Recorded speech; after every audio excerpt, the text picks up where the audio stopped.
All right, welcome back to another episode, Thoroughbreds of the Penalty Broncos podcast. We are the number one Broncos podcast that we listen to.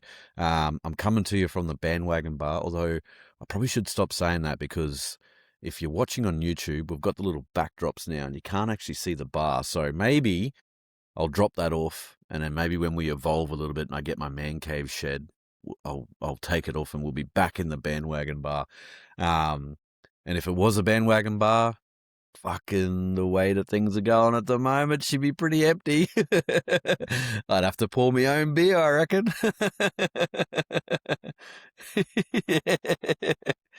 Yeah, and that's it. And if you're listening, you would have just heard the sultry voice of Ringer joining us online. Mate, how you going? Bit of travelling in your days lately. Yeah, Bretto, it's a long haul from the East Coast back to north of Bullietown, back to the station. So took a couple of days, seen wifey's family for a couple of days in Winton Town. Got to see a bit of a local A-grade footy. The mighty Winton Devils went up against Alpha. Got pumped, but anyway, it was still a good watch, mate. Nothing like watching a bit of local footy. Yeah. But yeah, home now, settling back into the day-to-day with the bub. Glad it's school holidays, I can tell you at the moment that we don't have to worry about school of the air in amongst all of this unpacking and getting ready for muster and new baby. So, no, mate, glad to be back, ready to rip in. Got to apologise, Thoroughbreds. I was absolutely tin-fruited last night, so I was a no-show, but we're getting it out there. Britto's got an absolute killer run sheet for us all to go through tonight, so yeah, Brito, what do you reckon, mate? How you been for the last few days? I've been a bit under the weather, to be honest. I bloody talking about school holidays. The best. I work from home, Thoroughbreds. I'm a remote worker most of the time. Every now and then I got to fly down to somewhere. But school holidays, mate. Set the alarm later, roll out of bed, straight into the office. It's good times. But yeah, today was a bit under the weather. Had to have a bit of a sick day. Thankfully, it was this week and not next week, because next week I am down in Brisbane, Vegas. And actually, I will be going to the Bulldogs game at Suncorp. I have been invited into a corporate box. So yeah, that should be pretty good. But yeah, if you spot me, I don't know, we might have to do something. If you can find me at a certain time, maybe I'll give away some merch. I've got some hats here. Yeah, hats, give them a ball. Yeah. So we'll golf ball, sorry. Golf ball. Hey. Ease up. I mean, this is episode 69, but let's just calm down a little bit here. Calm down. Jesus. All right. We'll get into it. Bit of housekeeping at the start of the show. Please hit that like and subscribe button if you haven't already. That greatly helps us and we appreciate it. Leave a voicemail, please. I know somebody who should have left a voicemail over the weekend, because I would have loved to have heard him tee off. Yeah. So if you are listening and you're cotton on pretty quick, if I'm talking to you and you are listening, leave us a voicemail next time. Love it. If you want to become a sponsor of the show, hit us up. Email is admin@penaltybroncos.com.au. That will be in the show notes. General league chat. We'll get into it. So a bit of transfer news happening around that we've seen just prior to the game. Chat around Anderson. So the Warriors, despite Anderson's injury, Warriors are still hella keen. That keen, in fact, that they have rejected an offer from Canberra for Tomoko. Now, that astonishes me, considering who Tomoko is and where the Warriors are. And then there's also a bit of chat that the Storm are chasing Gemat Shibasaki, which also does astonish me a little bit as well. But I'm guessing if you are Craig and you are one of the greatest man managers behind Wayne Bennett, then seeing what he can do under Madge, knowing that he has that mental attitude about him, he thinks he can probably get the best out of him as well. So that makes sense. Sure. What do you think about the Anderson, the Tomoko chat, and where will stuff sort of fall out by the end of the year, mate? Yeah, the Anderson one's sort of a bit puzzling to me because we only have just signed him, Yeah. it's not as if he's been a hanger on around the club and in and out.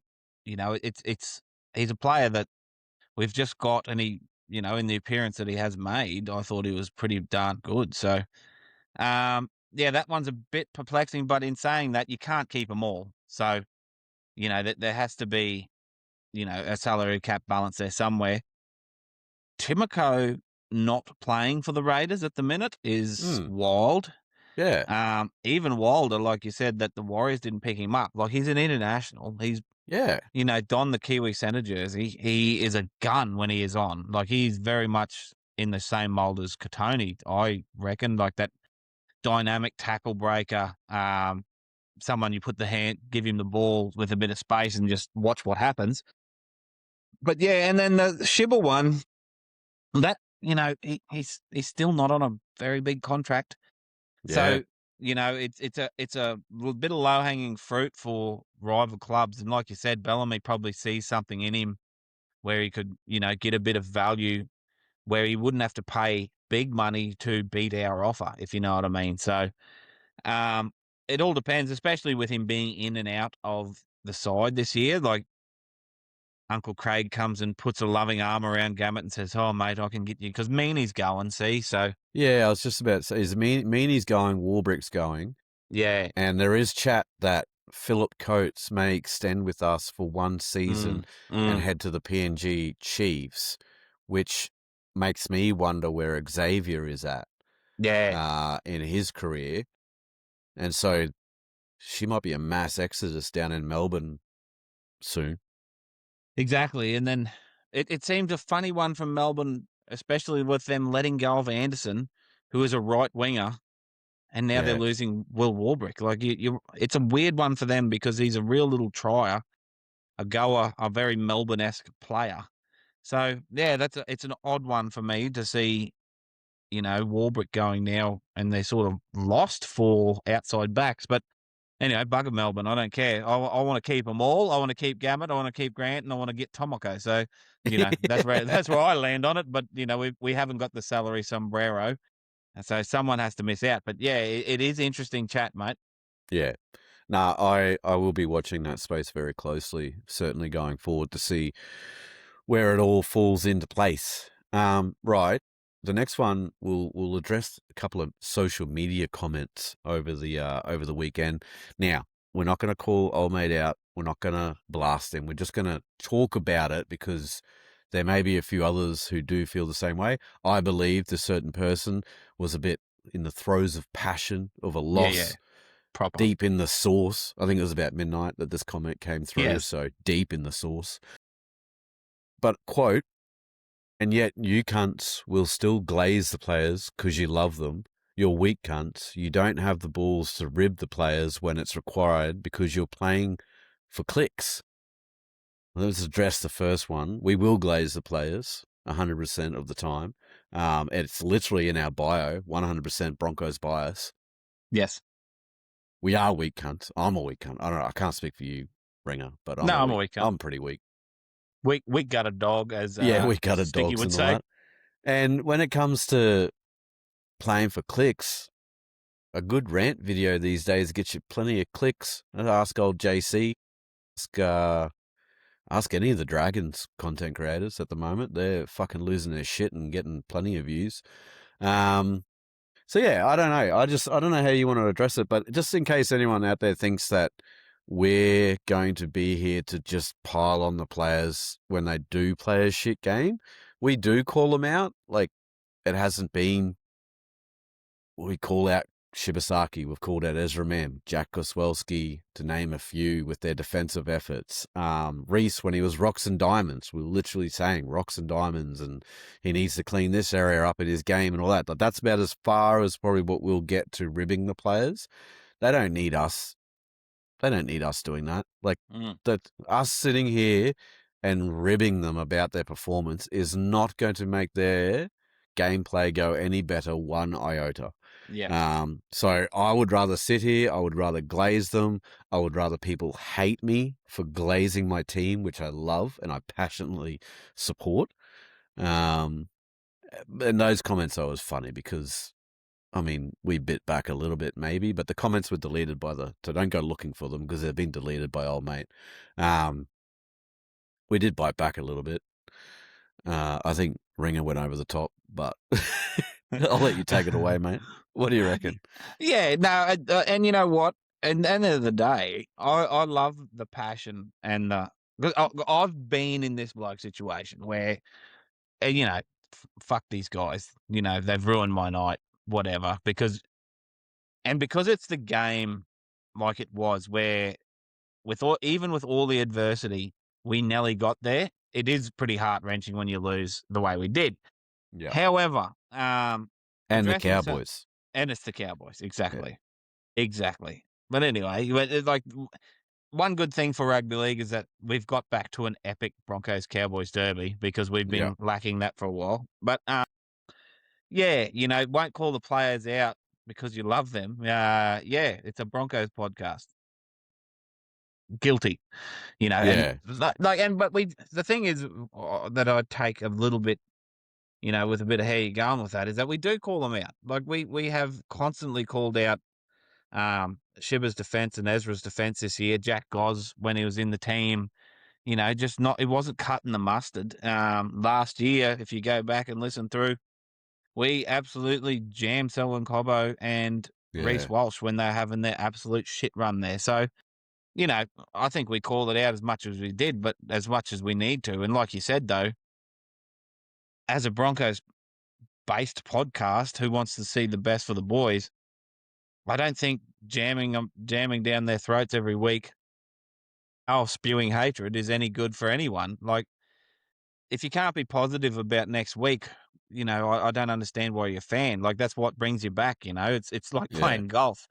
You don't go to golf next week because you've hit 48 terrible shots. It's because you hit a couple of good ones and you're like, I think I can make this better, you know? So, that's what I'm sort of with, mate. Like, and yeah, the whole playing for clicks thing, like the easiest algorithm breaker in the world is be super negative and super bad. And you'll Yeah. algorithm will just pick that shit up and put it in front of way more people. So I don't know. I don't know about that one, but you know, like we said, we're not going to call him out or whatever. We've been there in that sort of passion, like love the passion, but I mean, just channel it in different ways and just, you know, like you said, send a voicemail in because how fucking funny would that be if old mate was like Blotto, right? He's fucking had a big one. He's put And fucking just 500 on roasting the us. Bronx. Yeah. He's had a multi miss by a fucking 4-point leg because they bloody cows won, and he's just fucking roasting us on the on the piss. So that would have been hilarious. Or he had a Reese 2+ and that one Yeah, down the yeah, sideline yeah. got hitting and then he broke his cheekbone. Fuck. Yeah, so he's had a terrible fucking week. So anyway, whatever. But yeah, if you if you if you're in the same camp where you want us to really jam the players, well, we're just not going to do that. So Yeah. Might just go somewhere else, sort of thing, yeah, if you want exactly. that. Or start your own. 100.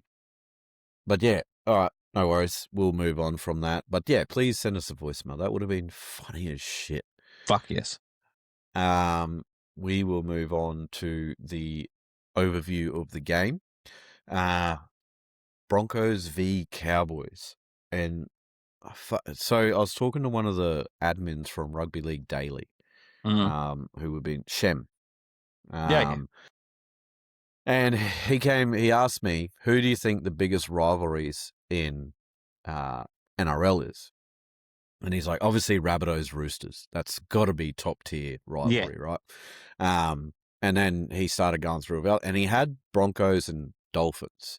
And I said, that's a commercial rivalry from the NRL. They've stitched that together because it's Brisbane team. They want it to work. They want that rivalry to happen. I said, the real Broncos rivalry has got to be Cowboys. Yes, 100%. And he, because we'd had the Dolphins game first, he went, no, I think it's the Dolphins. Like, yep, that's fine, whatever. And then we had that game, and he messaged me the next day, and he's like, fuck, I get it now. Yeah, like, it's the Cowboys. I was like, yeah. I was like, it's just, I don't know what it is, but those two teams have an unreal, I don't know, like, it's good because it's Queensland v Queensland. and we can rub it into New South Wales's face, like, look how good we play together because we're Queensland sort of thing. Yeah. But anyway, I just thought I'd chip in that one a little bit there, how much this means to a lot of fans out there, both sides.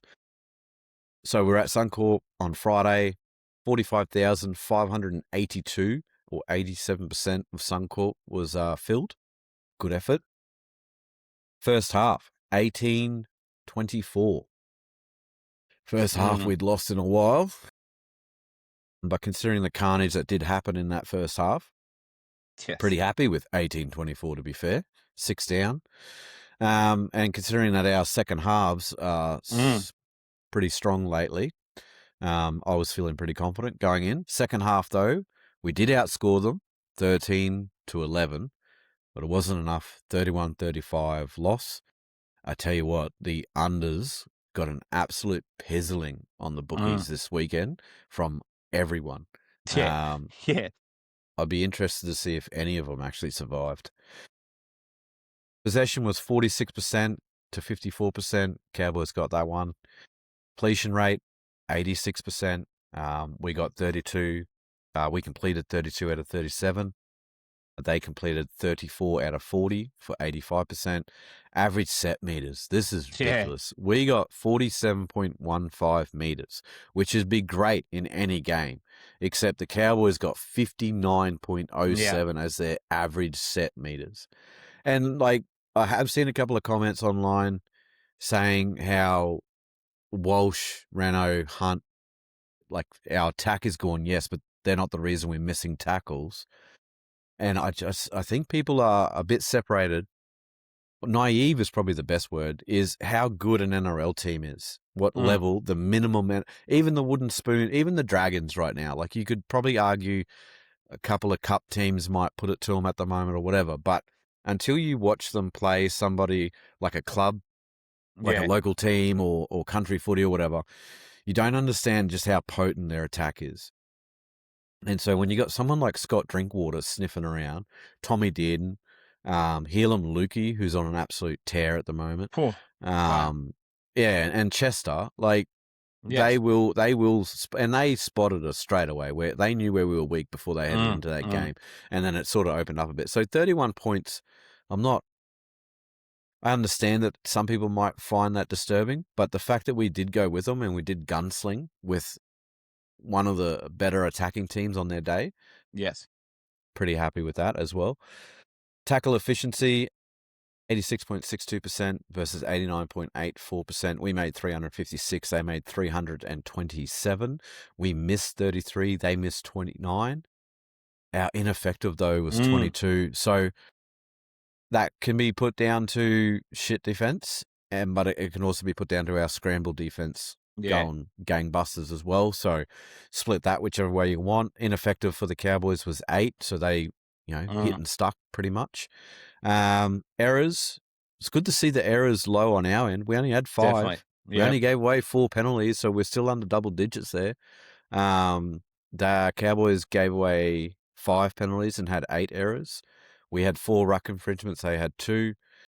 It didn't list inside the 10 when I was doing the stats, and I'll give that a real quick look now. Yeah, it still doesn't, so I don't know what's going on there. Both had one person on report, and we had one in the sin bin by way of Paddy Carrigan. Kick defusal, 71%. Yeah. Happy with that. Cowboys, 100% kick defusal. I don't think I've ever seen that. I don't think I've ever seen that. Fuck me. And mind you, when I went back and reviewed the game, yeah, exactly. It was 100% kick defusal. There was that one, though, that Katoni scored off the kick. So I don't know how they rate. Like, if he obviously goes to a try, it must not be, it must be if the drop balls or whatever. So anyway, they did 100%, so good on them. Offloads, we had 6, they had 18. Which you could probably tie in hand with our ineffective tackles as well. Played the ball speed. Now, it leveled out a bit. We get 3.48 seconds versus 3.36. At one point there, the Cowboys were dangerously close to dipping into the 2-second range. Yeah. Dangerously close. It was ridiculous. Yeah. We had to use 8 out of 8 interchanges. I think we got a freebie, or we got a free use of the interchange anyway. And the Cows used 7. And they're saying, this is how silly it is on the stat thing. HIAs, they only had 1, and we had 0 apparently. But so that Yeah. means I'm going to guess that means that when Talangi went and he passed, then that's considered a 1 HIA sort Yeah, of thing. must have been. So Because Pakesy and Cam, Pakesy, obviously Moser, Moser, yeah. yeah. So Walshy, they all would have failed.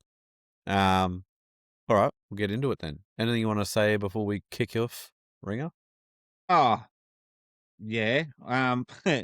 Just like you read that stat sheet, right, against the Cows, who, other than their Melbourne victory, which they, it's not as prestigious this year apparently at the start, but they're not they're not cellar dwellers, and the Yeah, fact that you go through those stats where they had 18 offloads to our 6, we had 22 ineffective and 33 missed tackles, and they had 56% of the 54% of the possession, and we had Paddy Carrigan in the bin for 10 minutes yeah, yep, to lose by 4.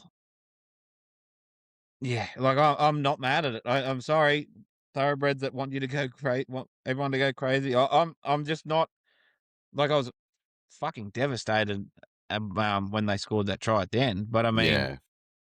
when you sit back and reflect, you go, Jesus, we could have got pumped by 50 there. So yeah, I wasn't that. Yeah, I'm not that We fucking mad at it, to be we fair. fatigued them too. We Their did asses so were well. hanging out there for Yeah, a bit. And that I just couldn't believe how much. Anyway, we'll get to it. How much time? I know Duffy caught him off guard, but how much time yeah, Drinkwater had to do kick what he that wanted. field goal? Yeah, Far out. Anyway, we'll get into it. Ashley Klein was the referee. First half Broncos kick off, 0 minute, just straight up. In the first set for the Cows, we give away a 6 again. Comes on the 4th tackle and just on the 50-metre line. Jason Tomalolo took a scoot from dummy half. Like yep, that, I was like, oh, danger. What's going on here? yeah. One set, the first set was very passive sort of defense. We were letting them come to us. It looked like we were afraid to hold them down, all that sort of stuff. We still gave away a 6 again, though, which when I reviewed it, I thought that was a bit of a bullshit call. And I did notice that towards the back end of the second half, that 6 again bell Yeah, disappeared. gone. Yeah, It just did exactly. not happen. The lads hold out Reed, though, just before the try line on the 5th. So after some second phase footy, and we play it on the try line. Shout out to Jesse Arthurs for his 100th game of his career. I feel for him. I did feel for him during the week. The fact that he'd waited over a year to just play 2 games to get to his 100th. Yeah, and then Yeah. got to play fullback. Yeah. Yeah. Run, bitch. 3rd minute, end of a set for the Cows. Sees Hess drop the ball from a physical tackle from Ricky. Ricky looking pumped, up and about. 6th minute, Haas with a massive 20-metre run, gets to play the ball inside the 10-metre line. Little grubber in behind the line from Duffy. Sees Katoni regather and score. Duffy converts 6-0. Thoughts on the try, mate? We're 6 minutes in. How excited are you for little Tom Duffy? Like, Jesus, thank you, sir. And it was, I guarantee that's not the kick he envisioned in his head to, getting his first try assist as a Bronco, but it dribbled past the line just far enough for Katoni to pick it up and monster his way over. So Yep. happy days. Katoni's on a fucking tear this Isn't year. he? Like he is, he'd have to be pushing for being the best center, along with Sam Sasigi of all fucking players, but as the best center in the comp at the minute. And that includes some absolute guns. So he just knows how to sniff out a line. He's timing his runs really well. And this play that is a pet of Renault's it's so hard to defend because they sort of run with the ball in 2 hands, make the defense step up, and then just put it between the defensive line and the fullback. And Katoni is just so strong and runs with such intent that if he gathers the ball, he's pretty hard to stop. So yeah, love the first try, up and about. Love it for Duffy coming in. Like, we've seen some glimpses in pre-season trials, how good he was and how good he was playing, and it was just nice to see that he got the sort of monkey off his back pretty early to get an involvement. Yeah, it is one of the most confusing ones outside of the fact that the Cows let Ponga go Shit. for back in the day, for Coote of all people who ended Mhm. up going over to England.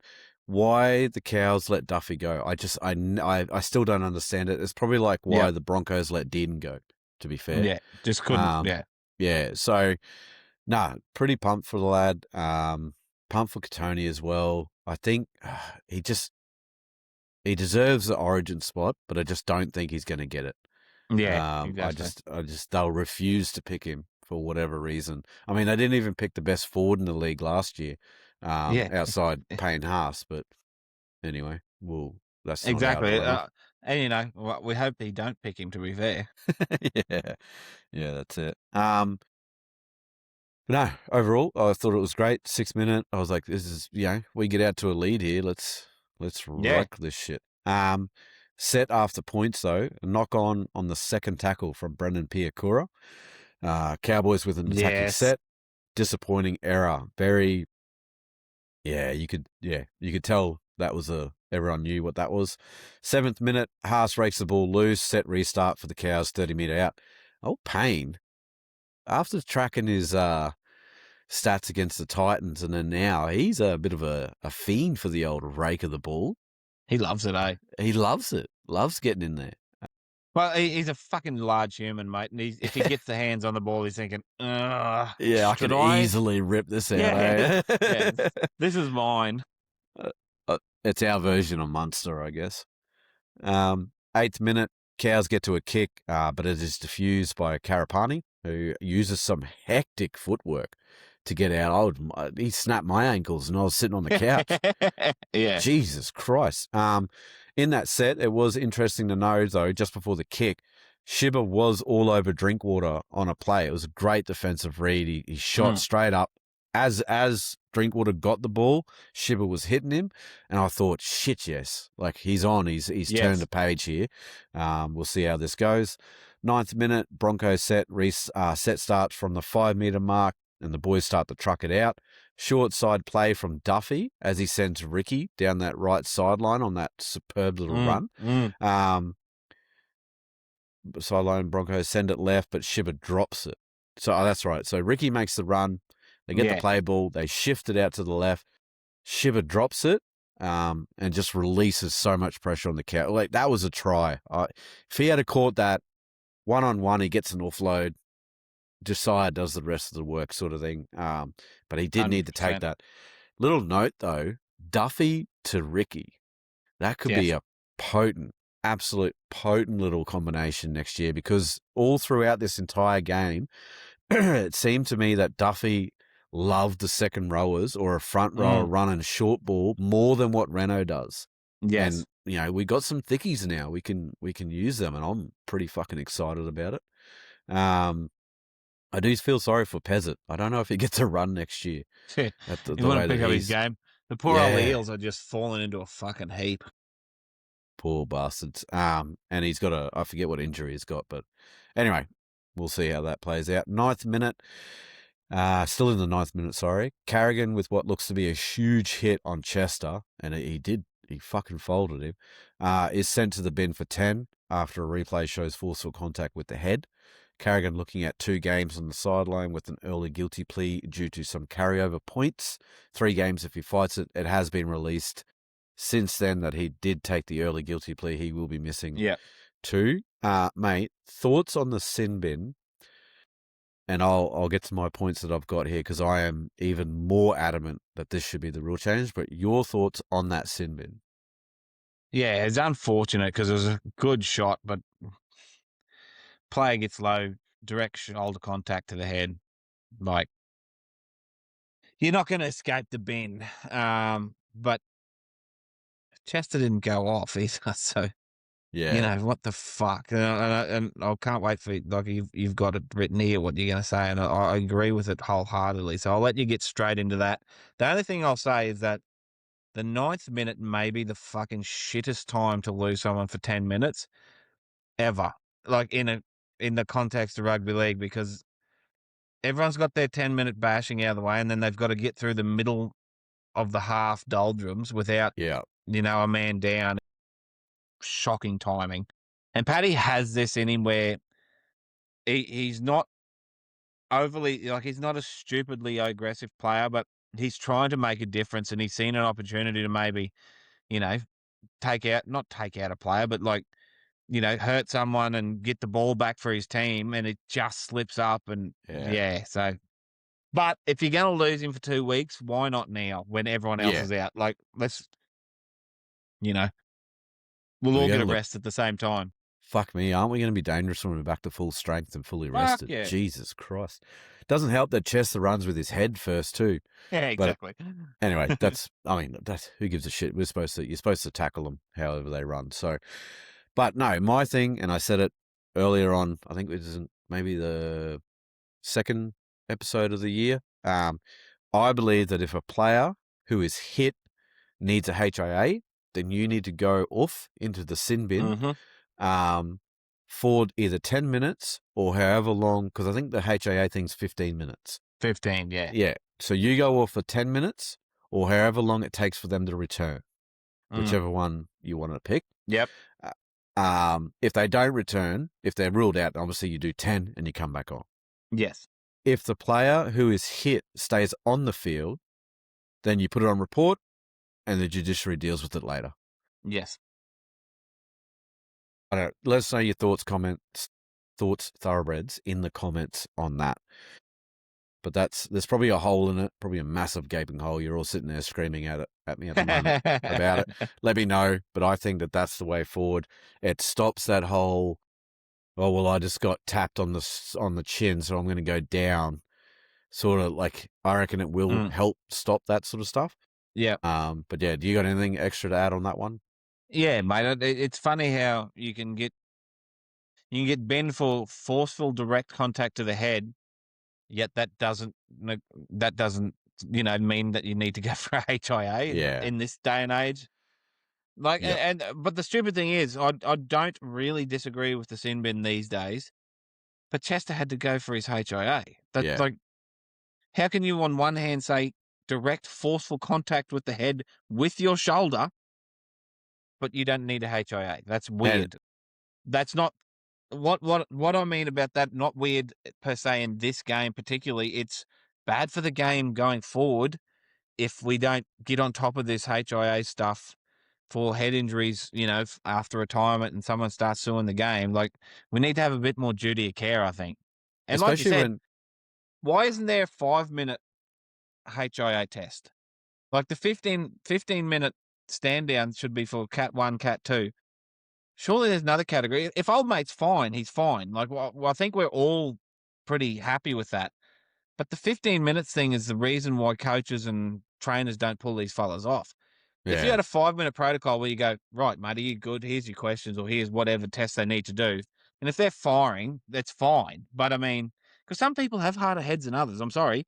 Have you seen boxing? Like, some blokes have got fucking chins. You hit them with the back of an axe and you can't knock them out. Like, so maybe something like that can just sort of, just so we can protect the game going forward. Because if this, I just, because if Tom Chester did get something out of this, right?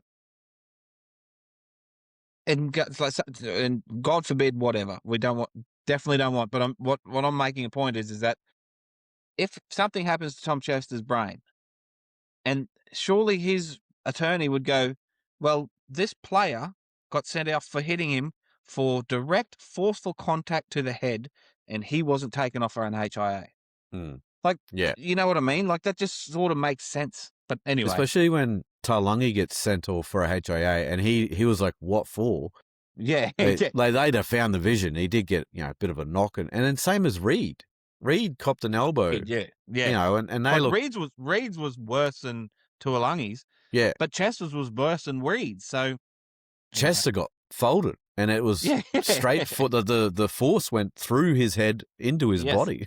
Exactly. So anyway, that's where we stand with that one. Talking about that, though, at that same time in the 9th minute, Reed does go off. Sonny Luke comes Yep. on for the Cowboys. Popped a Lukey elbow when Josiah was coming out from the in-goal area. Cheeky stat, penalties at the moment, 0-2 to the Cowboys. Yep. 10th minute, inside ball from Dearden to Hess. Gets Hess into space.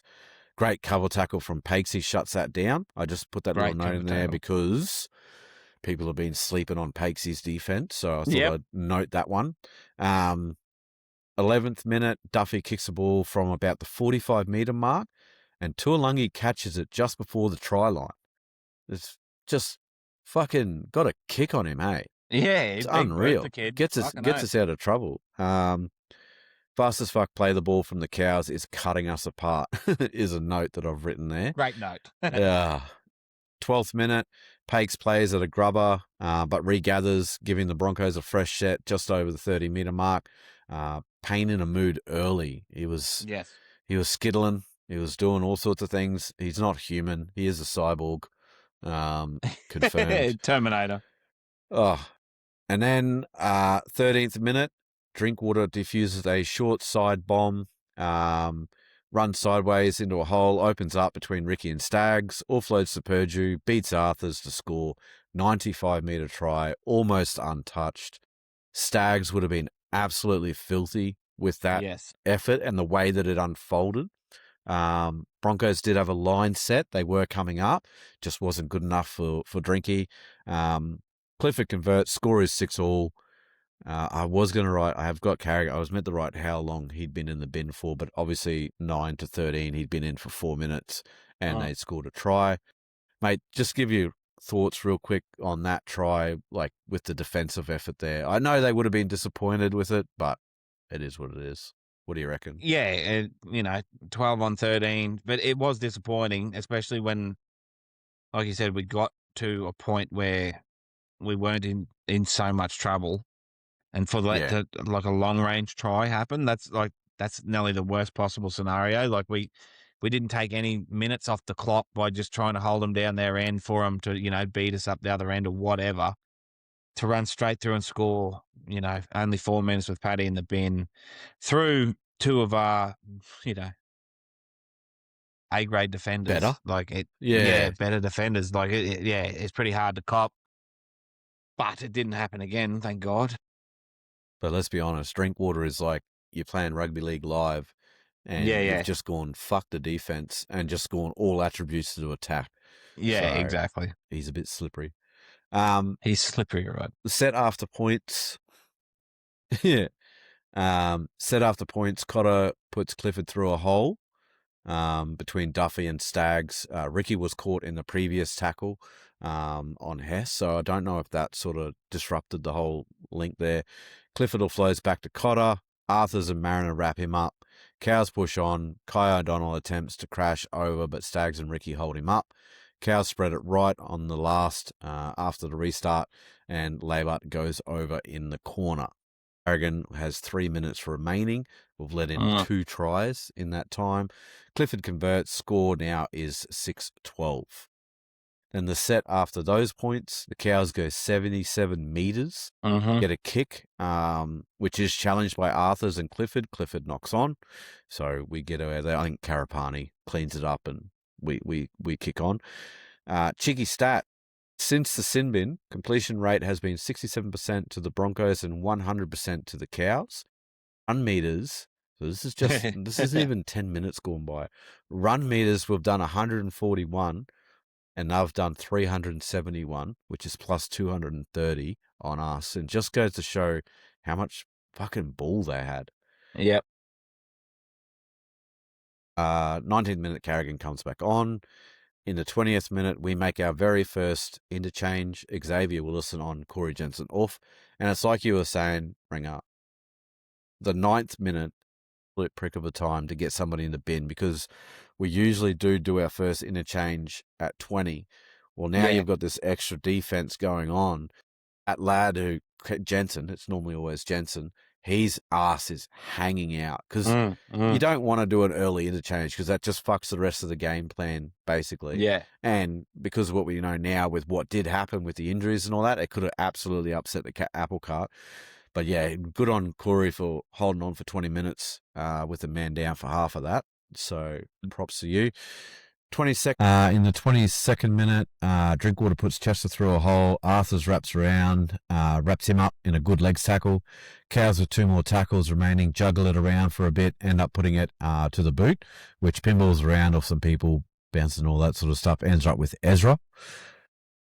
23rd minute, Duffy kicks a ball on the 5th, 35 metres out, but it sails over the sideline on the full past the 20-metre line. So if he was going for a 40-20, he had enough fucking hook on it. Yeah. But unfortunately, the Cows get an attacking set from a very good position. Interchange number 2 happens for us, and this scared me a little bit. Ben Tolte comes on for a Mr. Payne Haas in the 24th minute. What are you doing, Payne? That's not your interval sort of thing. Exactly. Comes across over the broadcast that they're worried about a bit of hamstring tightness, but he's not ruled out, sort of thing. It's sort of 25th minute, Cows set ends with Arthur's having to knock it dead and force a dropout. Duffy goes semi-short. Cows get it. Chester gets the ball. One on play, but is cut down by Josiah, which is good. Stags contests a crossfield kick at the end of that set, knocks it on, giving the Cows another set. So just sustained pressure at this point. Yeah. Doing it to ourselves too. Yeah, that's it. 26th minute, Carrigan gives away another 6 again. Sonny Luke picks the ball up with the ruck, beats Xavier with footwork, and Ricky just couldn't get back across. Goes over for a try. Huge gap between Ricky and X. Not sure if that should have been the case, or if Arthur's didn't let him know where it was, or if there was just some confusion.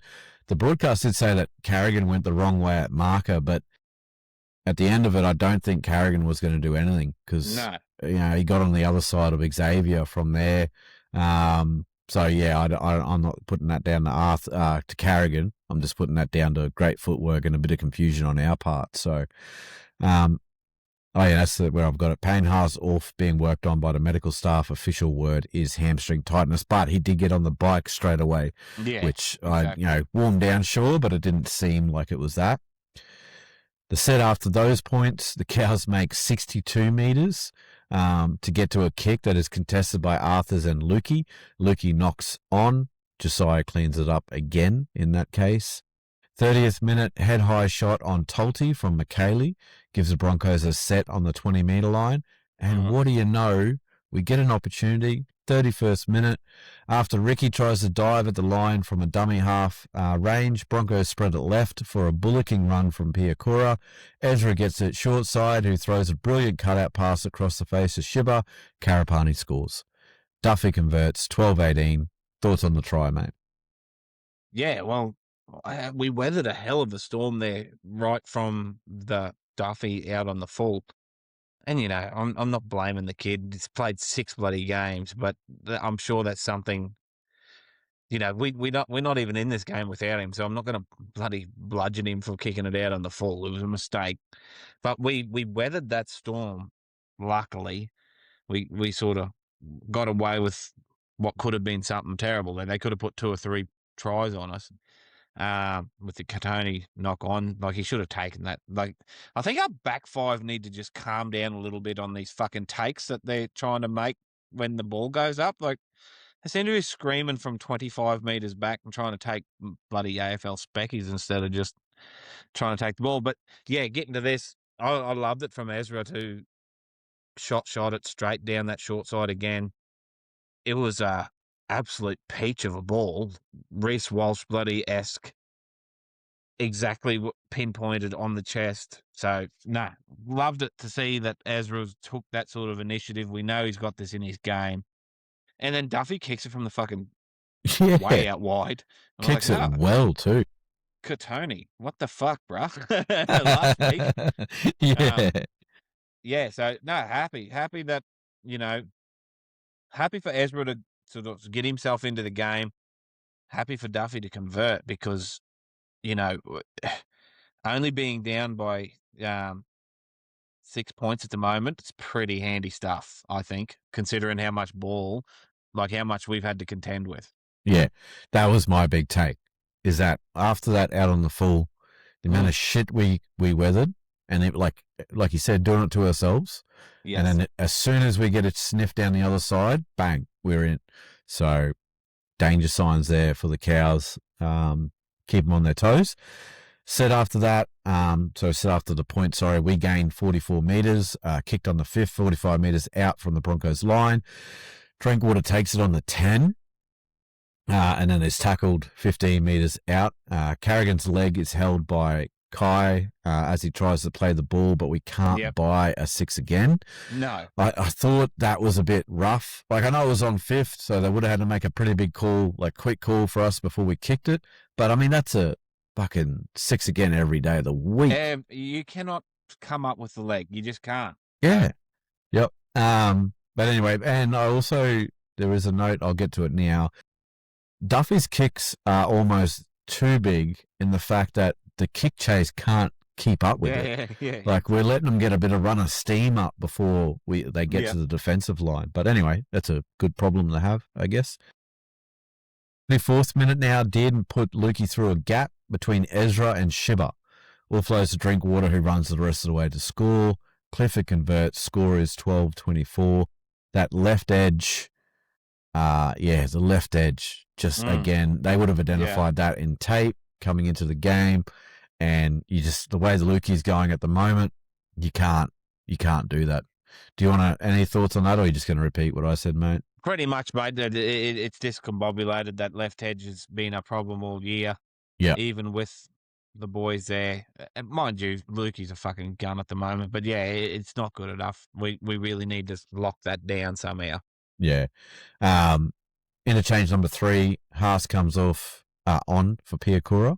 So sigh of relief there. And then I go, oh, hang on, did Piakura just get hooked? Like, that's it's not normally the one to come off. But then I checked the footage, and he may have contributed to that line break because, fuck, he was gassed. Yeah. Like, he was on his feet, sort of out on his feet sort of thing. So, all good there. It's still only our third interchange. Set after points, the Cowboys get to their kick after making 70 metres. Yes. Again. Yeah. But Arthurs diffuses that one. 37th minute, we are praying for the full-time bell to come through. Broncos make 31 metres in a set, forcing Duffy to kick it 35 metres out from our own line. Tuolangi catches it on his 10-metre line. And this is where I've got that note. Kick so big, the chase could only tackle Tuolangi on the 30-metre line. So he makes 20 metres before we can even get there. Like, huge boot. That's a massive boot. From R35 to the 10's fucking incredible. Life after Renault is looking pretty fucking good, if I'm going to be honest. Especially if Renault's hanging around the club teaching him as he goes forward. 38th minute, Mariner cops a head eye from Purdue, helps us get down the field a little bit. And then in the 39th minute, Carrigan play ball, Ricky runs an unders line, draws Clifford. Peach of a run too from Ricky. Carrigan passes out the back to a sweeping Arthurs, gets a line break, no one else to get past, scores a try 30 metres out. Going to be hard to deny Carrigan the 13 for Origin, I feel. I think Slater's got to pull that and just not put him in the front row. Surely we have 2 front rowers that can do a job for us while Carrigan is playing the way that he is playing. Duffy converts, score is 18-24. We go to the halftime siren. Mate, thoughts on that try right there on the death of the first half? Oh, Paddy Carrigan, the silky assassin. What the hands of this bloke this year? He's done it a couple of times. We first seen it in the World Club Challenge, actually, where I think he put Tafa or someone through a graping hole. But yeah, mate, beautiful hands, a great play, a really well constructed play where everyone was fooled. Like I don't like no one sort of seen it coming that Paddy was going to put this absolute peach of a pass on for Arthurs to stroll through and Yeah. score. And I tell you what, at 18-24 going into halftime, I was like, Oh, holy shit, we've dodged some bullets here. yep, 100%. So yeah, like Ringer said, 18-24 halftime. I've written down how are the Broncos in this game. Seriously, some poor reads from them and an incredibly fast play the ball from the Cows with a sin bin to boot. 7 tries in the first half has the betting unders line nervous. Jesse having a mixed bag at fullback, but that was kind of to be expected as well. Not sure where he's been playing in Q Cup, but I would like to think that it wasn't fullback. Yeah. Would have been wing for sure. Duffy solid. Pezzett may honestly be a Q Cup player next year. Shiva and Ezra still stink in defence. That's what I've got there. Any chat on the entirety of the first half, mate? Mate, I'm with you 100% on how the fucking hell are we in this game at all. The set meters that the Cows were putting on us was ridiculous. We looked terrified of the 6 again, Bell, which you can't blame them. The boys are a bit gun shy, but we had 0 line speed pretty much in that entire half. We let the Cowboys dictate to us, and they've got far too good of a forward pack to sort of let that happen. But it seemed almost like some sort of tactic. I don't know, because it never changed. We did not move up off our line. We let them run at us. We would not hold them down. Like, I believe sometimes when they get a roll on, you're better off just giving the 6 again, like, and trying to get, because the momentum is so hard to stop. But in saying all of that, we're down by 6 and we had a man in the bin. So, Yeah.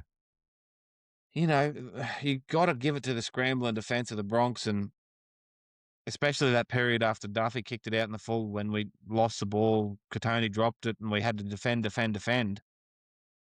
We done pretty well to get out of it the way we did, I think. And then, but the thing is how fit these boys are, because, like you said, we go up the other end. We haven't had the ball for bloody 12 minutes. We go up the other end and get one opportunity, and Paddy Carrigan, I know he had a 10-minute break, but him and Ricky put on a move that puts Arthur through a bloody hole as big as a bus. So, yeah, I don't know. They are so exceptionally fit.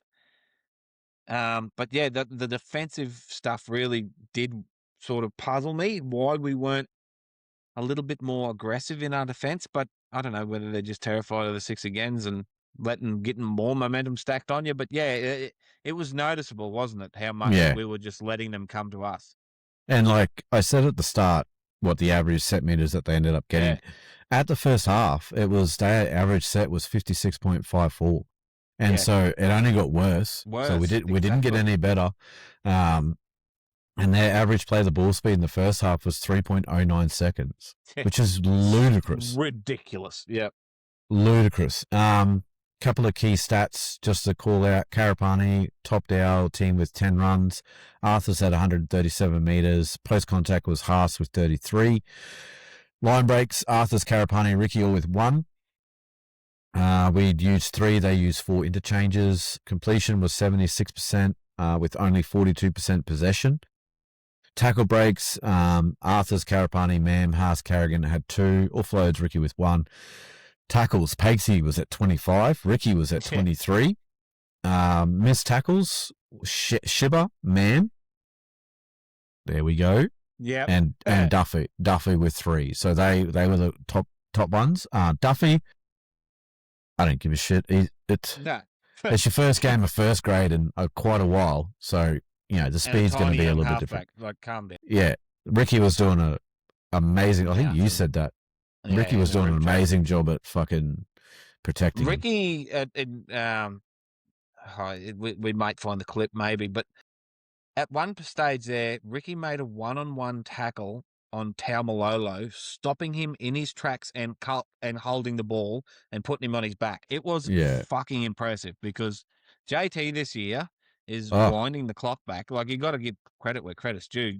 Taumalolo this year has really stepped it up. So I think that was the most meters he'd run in years.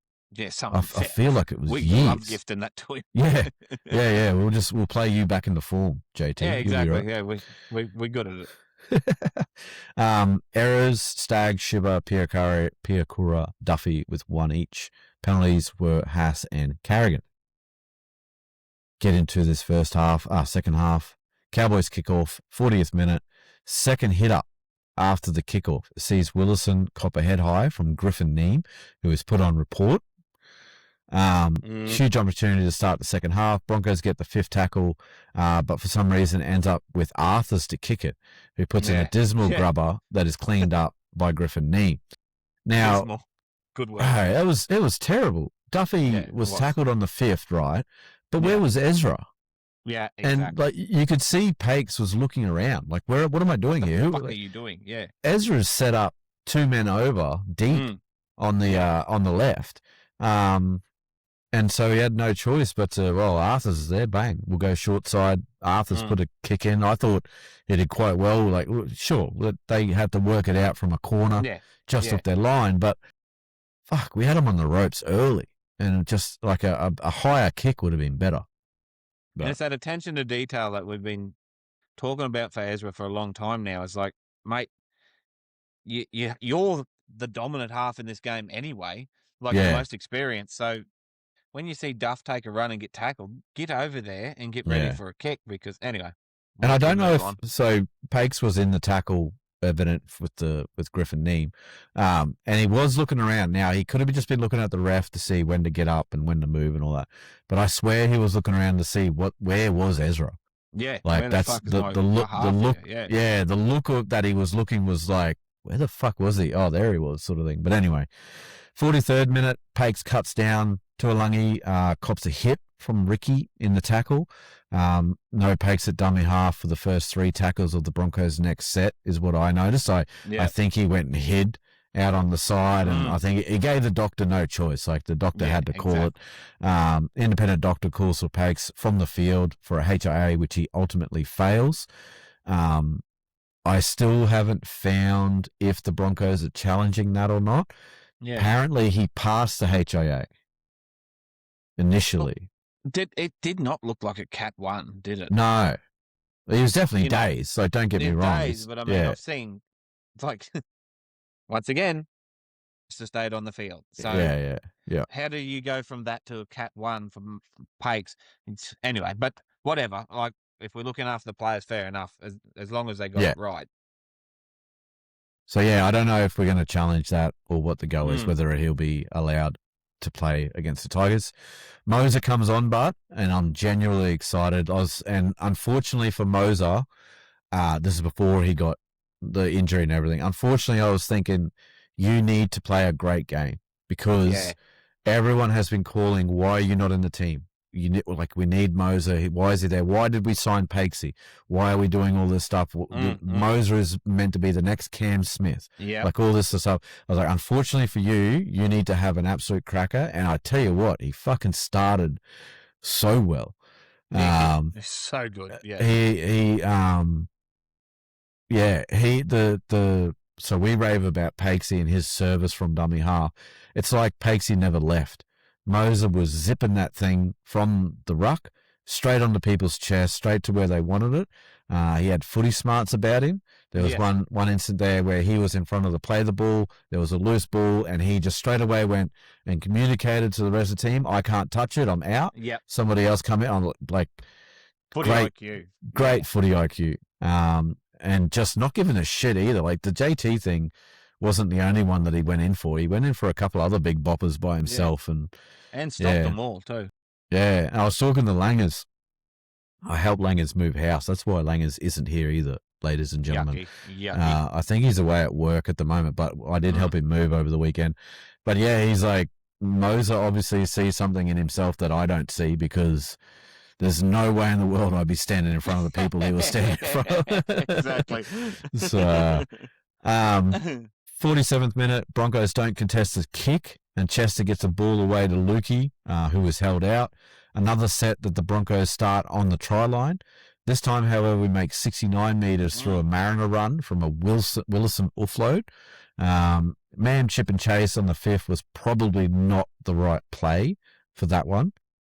But rocks and diamonds, It's Ezra.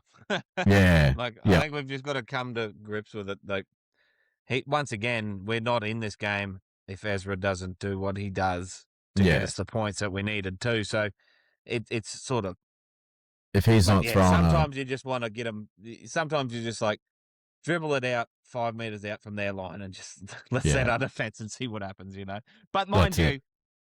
the thing that everyone, glazes over is that if he gets that try, Yeah. all of a sudden we've turned defense into attack, and we've put them on the back foot. Like, so, this is the sort of to and fro we need to just come to grips with at the Broncos, I think. That's it. It's Broncos footy. Yeah. Yeah, I mean, if Ezra's not throwing cutout balls on the short side, Yeah. we don't have 6 points. Exactly. Cheeky stat comes up on the screen. Completion rate 86% to 96%. I thought 86% was quite impressive from us. Run meters though 814 to 1,187, and I mean that just comes down to fast play the balls. Yeah. A lot of ball as well. Yeah. We're struggling there. 48th minute, short side play from Duffy, cuts out 2 players to hit Karapani, who gets a line break, kicks in field for Mam, who eventually chase it down and score. Questionable forward pass. One-eyed as fuck. I will lather this claim. I am biased as shit. It came backwards out of the hands. Did it float forward? Yes, 100%. But I think it was backwards out of the hands, drifted forward. I thought it was a try. Only Broncos players were chasing though, and I thought, here we go. The cows are fatiguing. Their asses are hanging out. We're solid. We're fit as shit, and we're going to go on with this. That was the 10th try as well. Shout out to Kevy Walters for this little stat in the Fox green room. That was the 10th try for the Broncos from kicks. There you go. Which we're not really known for. No. And I guess when you start to look at it with Renault, chip and chase, and a few kicks like that, starts to add up a little bit. Yeah, definitely. Duffy again converts. Score is 24 all. Mate, thoughts on that try? Where were your emotions at this point?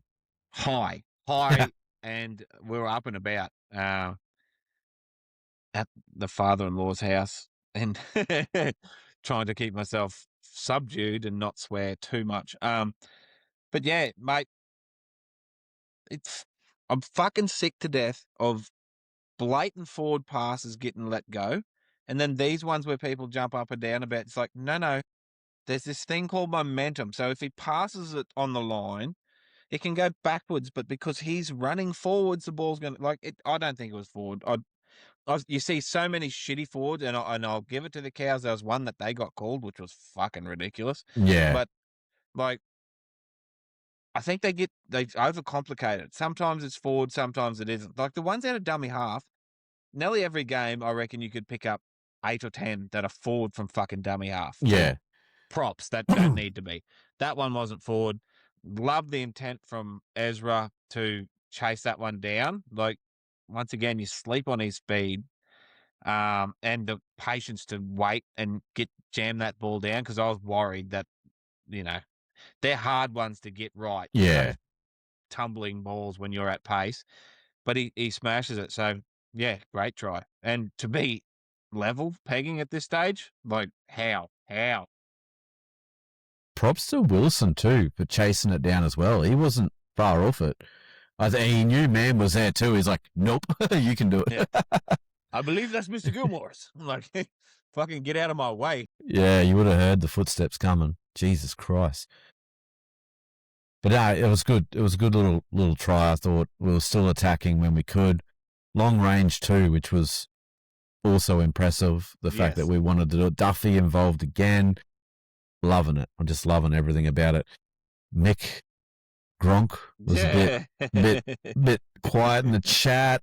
I think you said, what did you say? If you were up by 30, it'll come round or something like that. Yeah, well, he's across the road. But I wasn't going to subject myself to that sort of torture. And I was talking to Mrs. Gronk, on Sunday morning, and she said there was couch cushions getting violently assaulted.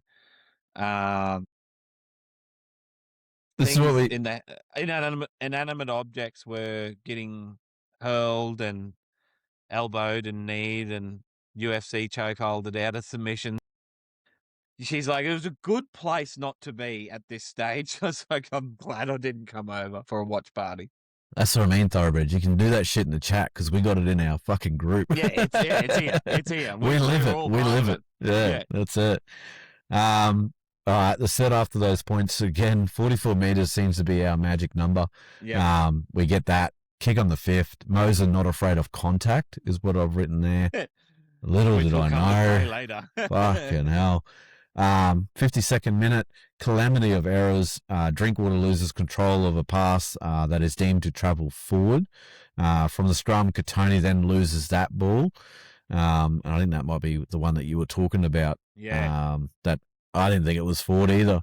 So the rugby league gods even that one out pretty quick. Great defensive effort from the Broncos to hold out the Cows on that 6. And we get a 6 again early in the next set as well. So it's a battle. People's asses are hanging out and whatnot. Interchange number 5 happens on the 53rd minute. Piakura is back on. Wilson is off for a rest. 54th minute. Payne Haas doubles his Supercoach points in one run. It amazed to change direction at speed the way that Payne does with the size that he is fucking ridiculous. And we've said it multiple times, yeah. Cows coming out of their own line after that run, which is good.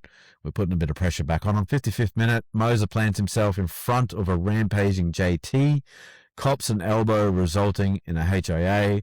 It looked bad straight away, and fuck it because So for those that don't know, Moser broke his jaw last year in a Q Cup game. That's mainly the reason why we didn't see him at all last year. Unfortunate accident at the start of the season. The way that we now know that Madge coaches, if you're in the team, the only reason you lose is if you play like shit or you get injured. Unfortunately, Moser got injured and he couldn't get back in. But he went down. He grabbed his jaw straight away, blood in the mouth. I'm like, fuck me. Like, he's broken it again. And he knew too, I'm pretty sure. Yeah, exactly. He was well aware. And I called it like immediately in the group chat. And you're like, yeah, Moses broke his jaw. And I'm still trying to comprehend what the fuck we're going to do with our team. And I look up. I look down at the chat and I look up and they're just replaying it as he's picking his head up and like going like that. And there's blood everywhere. And he's like holding his mouth open like, fuck. Bruno's called this directly. I was so fucking devastated for the kid. But left a nice little message on his Instagram post, told him to get well. Love you, boo.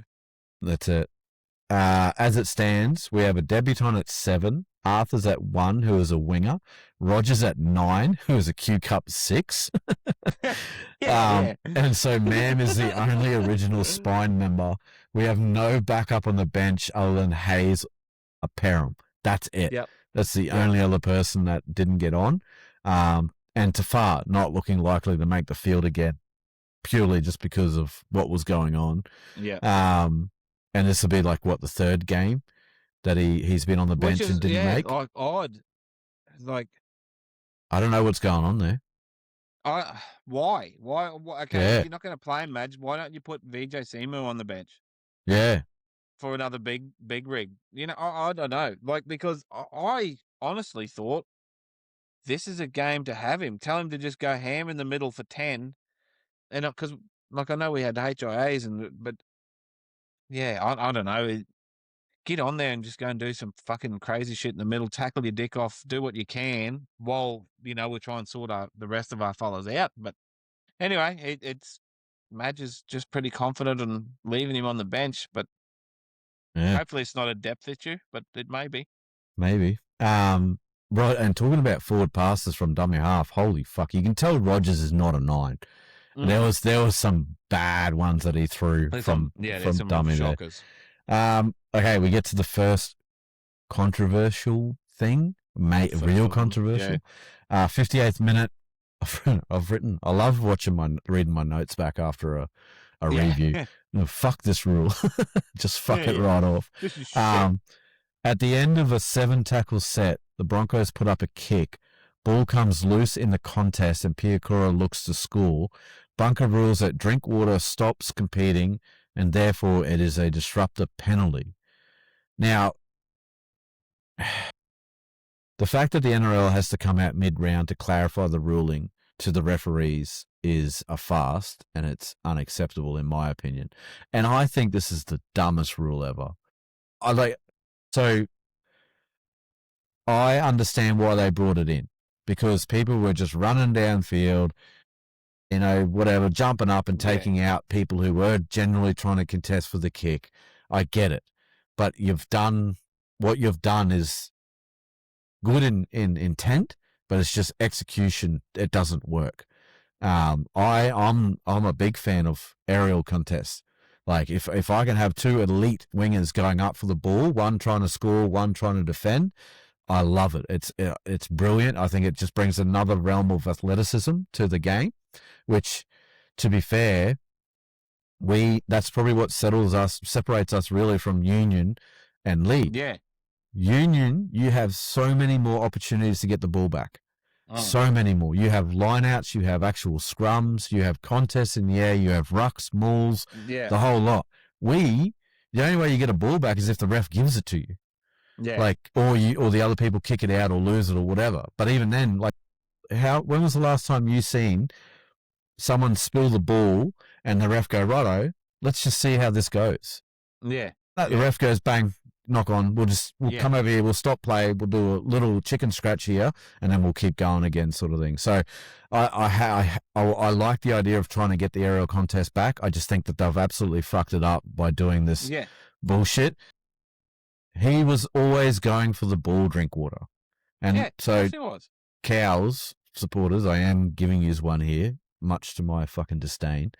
He's always going for that. And Karapani's a big dude. And Drinkwater isn't the best in contact, so he's going to defend himself. But what's your thoughts, mate? Oh, it's ridiculous. It's fucking hate it so much that they've taken away something that's so brilliant in our game. Like you said, it is distinctive in our game, this contest. But I understand what they are trying to do, the disruptor thing, but everyone can tell the difference between an actual disruptor and a challenge. The whole two hands have to go to the ball. What the fuck for? Yeah. If you can get up there and knock the ball back with one hand, that's legal play. So I fucking don't get that either. So it started last year probably end of the year before, when players were just coming through, diving early and whatnot, and that is obvious disruptor. Yeah. But blind Freddie could see that neither of these two coming up was a disruptor. Yeah.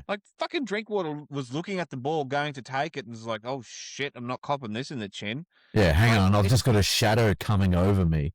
I've been out jumped here. Yeah, the lights are going out. I might protect my chin. It's not a disruptor. It's fucking ridiculous. I cannot believe that we've come to a point where everyone watching could tell it wasn't. Everyone playing could tell it wasn't. The only people that said it was the bunker. So it's that's a bad rule. We need to fix that ASAP. Yeah, yeah. And I disagreed with them coming out mid-round to clarify the rule. I was like, no, you need to run it the whole fucking way now. Yeah, because there's no way that the people on Thursday night are subject to a completely different take on the rule as the people on Sunday afternoon. 100%. That was bullshit. But anyway, it's the dumbest rule ever. We'll move on. 58th minute again, in the set following the penalty, Tom Duffy throws a flat ball across the face of Payne Haas to hit Tolty on the chest, who fights his way to the line between Lukey and Dearden. A great fucking line from Tolty. A great ball from Duffy. And Tolty still does not have an NRL profile. And I'm pissed. Woo. I can't. fucking 7 tries. Like, calm down. I cannot go and click on his picture in a team list and go to his stats. But fucking do something about it. Duffy converts, which is excellent. Score is 30-24. Mate, thoughts on that try? What a ripper. And Benny Talty, he's got a bang on. I'd love to know what his try scoring average is, especially for a bench prop. Yeah. It'd have to be right up there with some of the best ever because he runs hard. He runs super hard, right? And he's obviously got the footy smarts to put himself in the right position. The ball was crisp as fuck and really loved that from Tommy. So, yeah, mate, we're all very big fans of Sir Thickness here at Penalty Broncos, and to see him crash over for one when we really need it, Fucking erect. Absolutely love it. I'll try and get some stats up from Mr. Tolte based off Supercoach. Where's his points per minute average? He's at 1.9 points per minute. And if I have to put that in perspective, Kinney is at a 2. Yeah, right. Points per minute. So that's what we're looking at here. Sonny Sir Taruva is up there. Yeah, well, he is. If I points per minute do the highest down to the lowest, Sir Thickness is at 7. Okay. We've got Sam Hughes, Cooper Bai, Marata Nakore from the Warriors, Kano Kinney, Sonny Taruva, Thomas Hazelton, and then Ben Tolte. Yeah. So there you go. He's up there. You got it. Boy knows his shit. Ringer. Oh, it's just a vibe thing, mate. Vibe based. Vibe based knowledge. But yeah, so and like that's where I got the idea that Duffy playing next year, we'll start to see possibly our that short ball with a hard running second rower, front rower coming into play a bit more often, which is good. Set after the points, we make 36 meters. Duffy kicks it on the 5th. In the next defensive set for the Broncos, the Cows lose the ball in a tackle. Scrum on the 40-meter line to the Broncos. Happy days. Controversy again. Fuck this rule. Fuck it right off. Broncos get to an attacking kick. Chester competes for it. Drops it cold. Mm-hmm. For Piakura again to clean it up and score. And again, he's disallowed because the Disruptor rears its ugly fucking head again. Apparently, Shiba is not allowed to be anywhere near the player. So the first one, the player was going up and cowered and bumped. Okay, I would allow that to be more of a disruptor than what Shiba did. Basically, if you're telling me that if a player's going up for a catcher and I walk up and I'm 5 meters from him and I go, boo, you're going to ping me. Because that's all that Shiba did. Yeah. And like if you're and we all heard the bunker say it. Shiba, blah, blah, blah. This disrupts. Yes. That's the whole fucking idea. That's the point. Like it's not meant to be NFL, fair catch. Yeah. Let me catch it, lads. Then you can tackle me. No. You're meant to hear the pounding of the feet coming at you as you're trying to concentrate on catching this ball. Mate. Yeah. Go, if you want to go any more, I'll let you go some more, but I think we're pretty fucking clear where we stand on it. Ridiculous, because like you said, what's the point of so now you're not allowed to touch the kicker, and now you're not allowed to touch or even go near the receiver unless you got two hands in the air. Shiba did, and he fucked it up, and he was like, he fucked it up so bad, he was so far away from Chester, he still shouldn't have disrupted him. Yeah. But I mean, like, if you can't touch the kicker and you can't touch the catcher, what the fuck are we doing? Like, we're taking all the contest out of and all the physicality. This one was the straw that broke the camel's back, I think, for the entire rule, for the entire rugby league community, because the ball hit Chester on the chest. He didn't have an arm on him or near him, and he drops it. Yeah.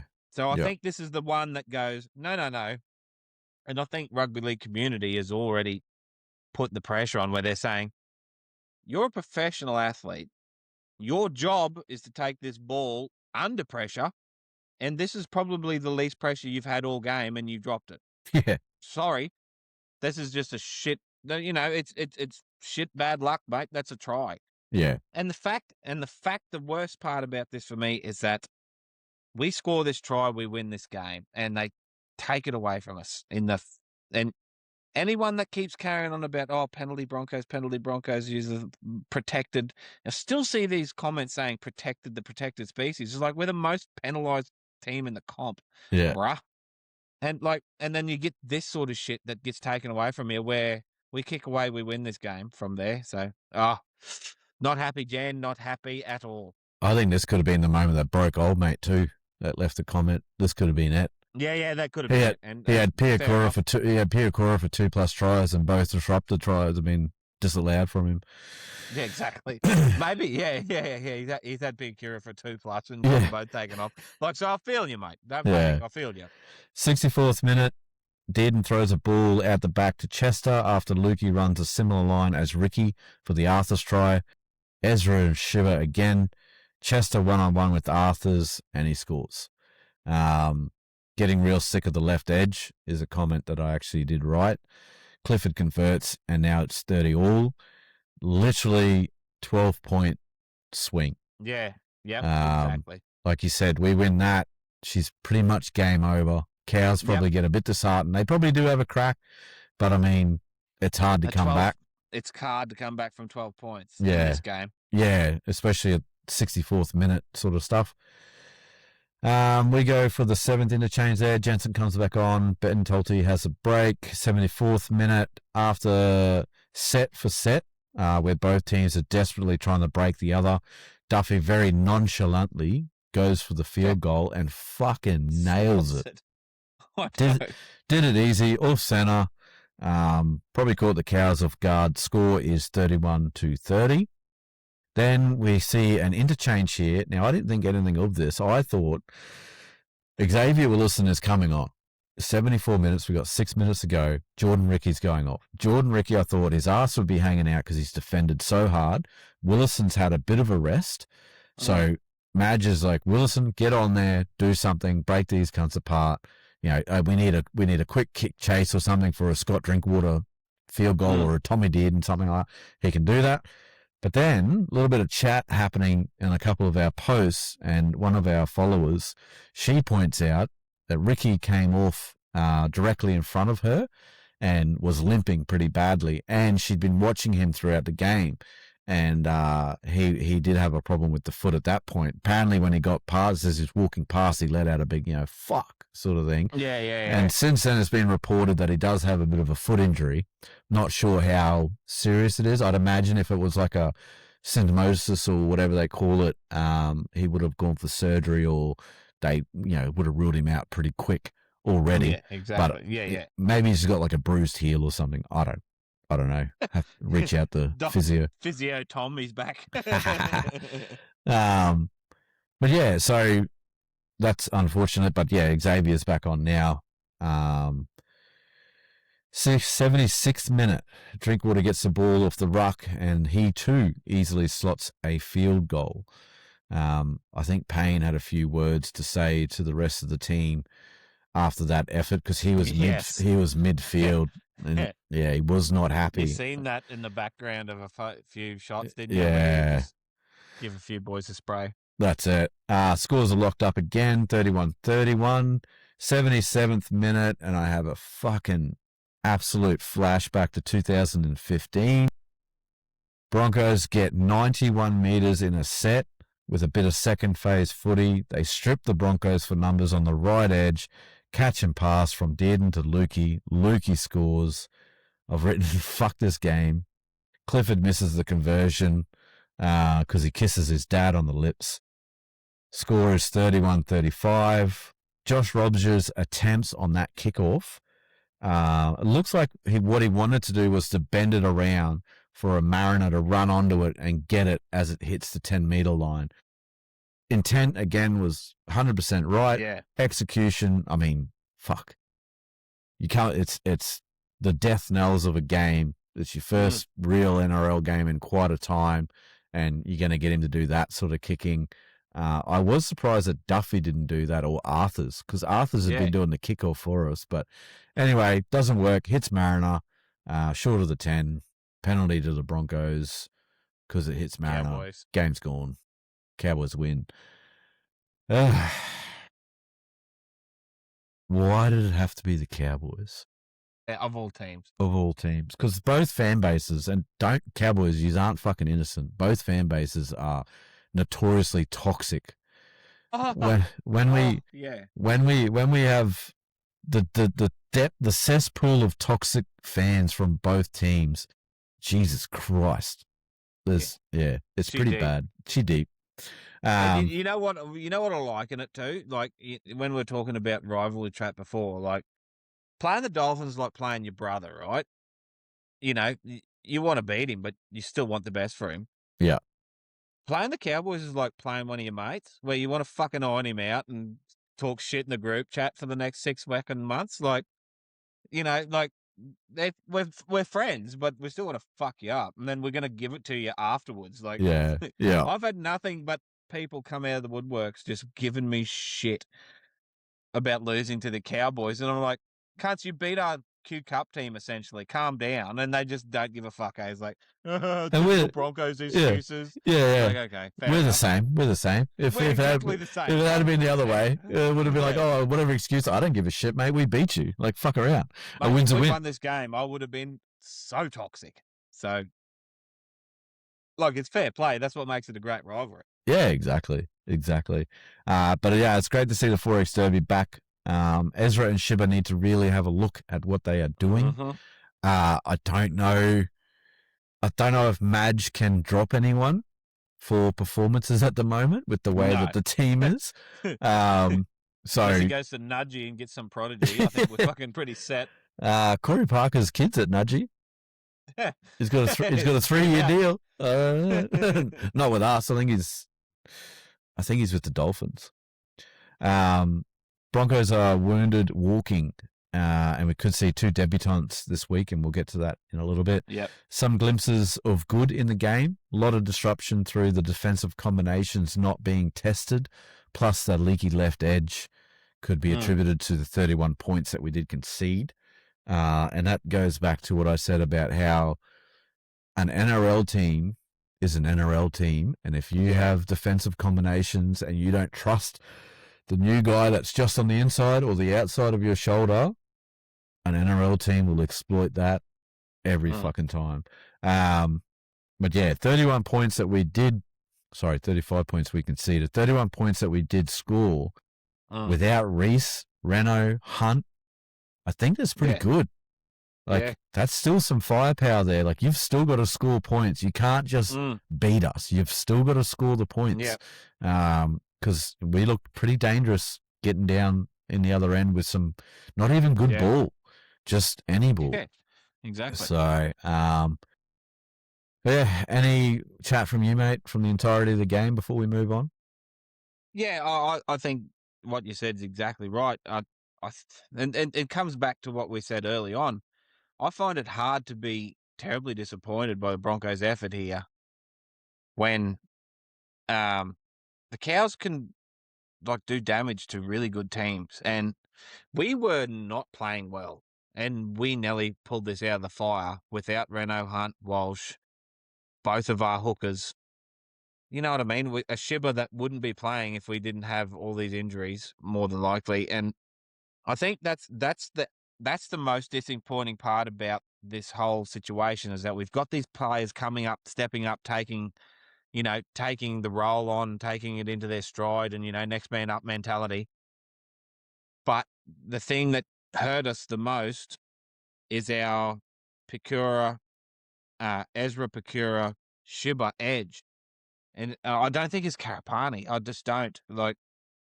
So that's the real area that we need to, pull our heads out. And I honestly don't think if Walsh was fit that Shiba would be playing, because that one game where we had a Mariner Karapani edge looked pretty solid. So It's all things that we're going to have to work through. We're the hunted this year because we've got the trophy. So this is shit we need to sort out.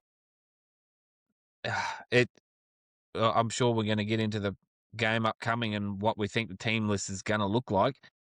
But these players just need the players that are still fit from this game need to look in the mirror and not be disappointed what they did, but figure out what the hell, it's a small percentage plays that they need to make to have us win this game. When we walk away, we're in the top 8 with half of our roster. Yeah.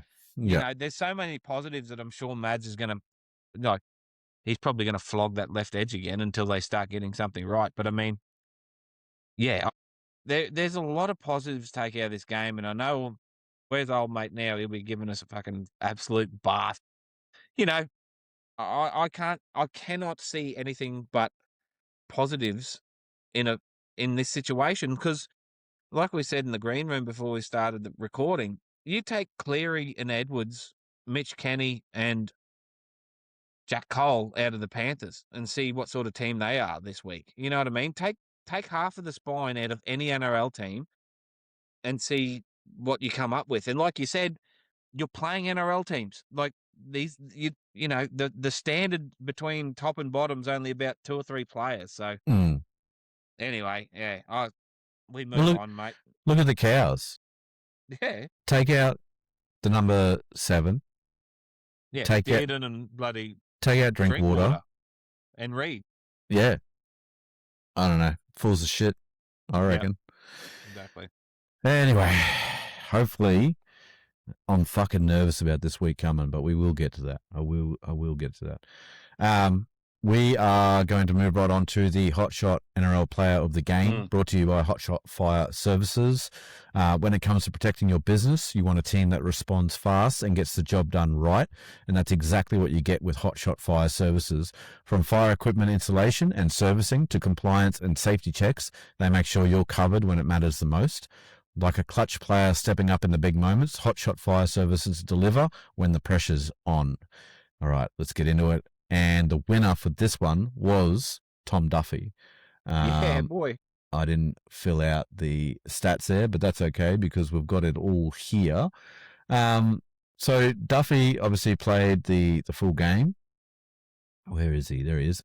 Ended up with 11 points, all through conversions and the field goal, which is good. He went 100% kicking, so that was great. 8 runs, 38 meters, 5 post contact.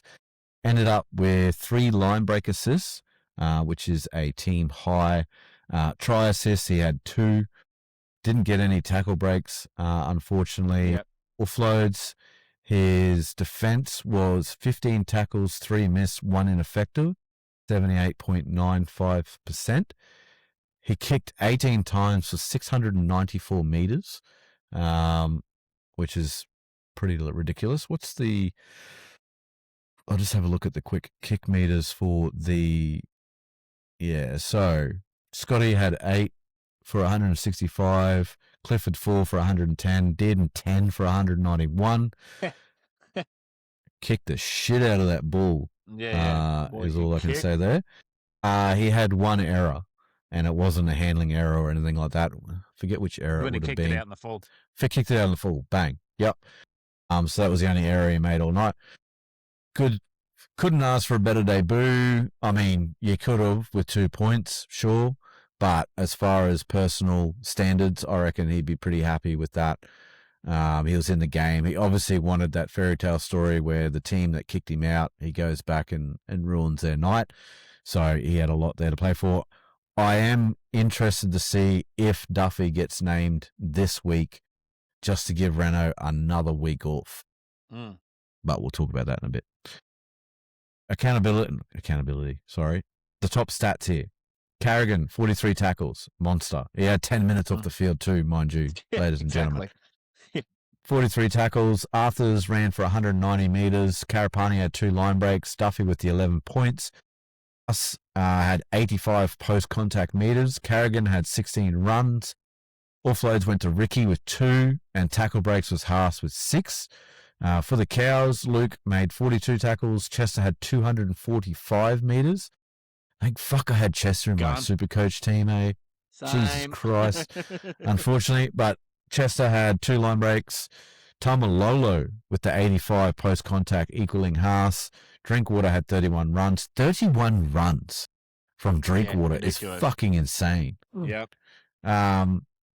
Most offloads went to him as well with 5, Drinkwater, and Chester had the 6 tackle breaks.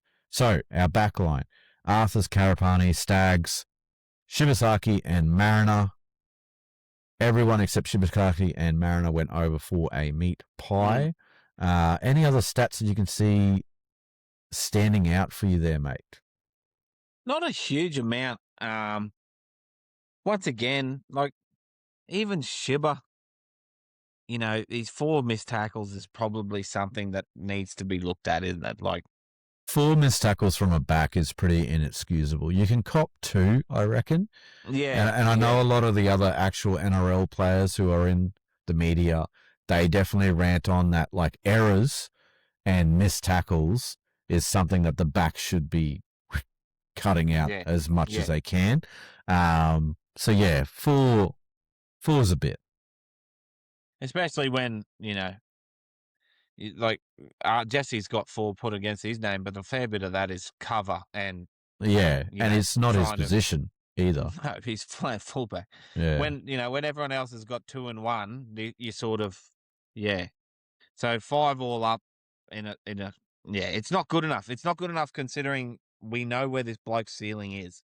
So we know what he can do and we know the reads he can make. So it's something that needs to be addressed.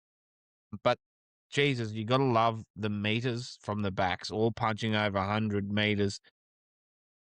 But see, this is the other thing that makes you wonder whether it's mental or whatever. Shiba, he's got 103. The next worst is Katoni at 134. Like he's a long way behind in these get out of trouble meters that we sort of need him to be in. But yeah, Karapani and Mariner, mate. Mariner. Jesus, they put some fucking meters up and I love it. Yeah, you called it at the beginning of the season. I think you said you wanted to see Mariner come out of the blocks. Fucking, he's come out of the blocks, all right. Yeah. Oh shit, yeah, he's so good. And like when you're looking at the missed tackles, I mean, Mam has 4 missed tackles as well. And then the next worst that has 4 is Willison, and that's literally the most missed tackles. Yeah. So 4 is the roof, is where everyone, and then everyone else is below that. Our middles, Jensen through the Carrigan, have 8 missed tackles combined through all of them. The backs ridiculous. Have 12. And the boys, I mean, the difference in actual tackles, so the backs made the least amount of tackles, 49, and the forwards made the most amount of tackles, which you would expect, at 161. Yeah. 89% for the backs, for the middle, and 75% for the backs is just not, it's not good. So no, it's not good enough. They do need to do something there with that. And it seems like the thing that I think we're saying, Thoroughbreds, is that if we tighten that up, we're a force to be reckoned with, because at the moment teams are established that they're going to go to their right, our left, and they're going to get some sort of reward for their effort. If we can tighten that up across the park, we're pretty airtight for letting in tries. So yeah. So so let's have a look at the Cowboys. Jackson Purdue scores out wide. Zach Labert, again, is an out wide. Sonny Luke is through the middle with footwork. So that's 1 through the middle. 1 through the middle. Yeah. Scotty Drinkwater then scores out wide after a break. That's down that left edge. Tom Chester does the same. Yeah. And then we have Lukey at the death, strip for numbers out on the edge. On the fucking wing, yeah. On the wing. We are the same. We have a Katoni Staggs coming out on the edge sort of thing, but we have a big Ben Tolte running through the middle as well. Straight through the guts, yeah. If we tighten up, and that's what you're saying, if we tighten up that edge, it just makes it that much harder to score against us. And it's tightening up by 50%. Yeah. You're never going to get perfect, but if Shiba and Ezra miss 2 tackles each less, you know what I mean? We get away with a win here. So yes, that's the sort of shit we need to do. Yep. Onto the halves, Mam, Pakes, and Duffy. Everything standing out here. I mean, it's pretty clean when it comes to the errors. Mam had one ruck infringement, and Duffy had that one error out on fill. Otherwise, everyone was pretty tight. 100% from Patesy while he was on. That's fucking insane. I didn't realize that. Insane. 28 tackles, 0 miss, 0 ineffective. Yeah. Jesus Christ. It's fucking ridiculous, eh? Anything else for you there, mate? Oh, just the standout of Tommy Duffy for playing his first game for the club. I think it's going to be the first of many, many games. It puts us in a great position now where Hunt, Reynolds, whichever way, whoever's not fit at the time, we don't have to be panicky about the halves. So if if Hunty's killing it at hooker and Renault goes down, we don't have to make two changes, if you know what I mean. So, and vice versa. So, yeah, it's bloody great stuff. But yeah, in the stat sheets there, say it once again, mate, that we've got Shibba and Ezra defending beside each other, both with the highest missed tackles. Yeah. You know what I mean? That's the whole, and that's where the smart money on Supercoach and bloody sports bet's going to be for the rest of the year, is that someone's going to score a try on that right edge for the opposing team. So, you know, it's that's what we need to figure out, because it's glaringly obvious that's where the problem is. 100%. Mam, low key, looking a bit Sam Thaiday too at the moment. Yeah, with that thick. With that haircut, boy is thick. Good stuff. To the back, onto the middle in the engine room there. Wayne Haas again with 189 meters.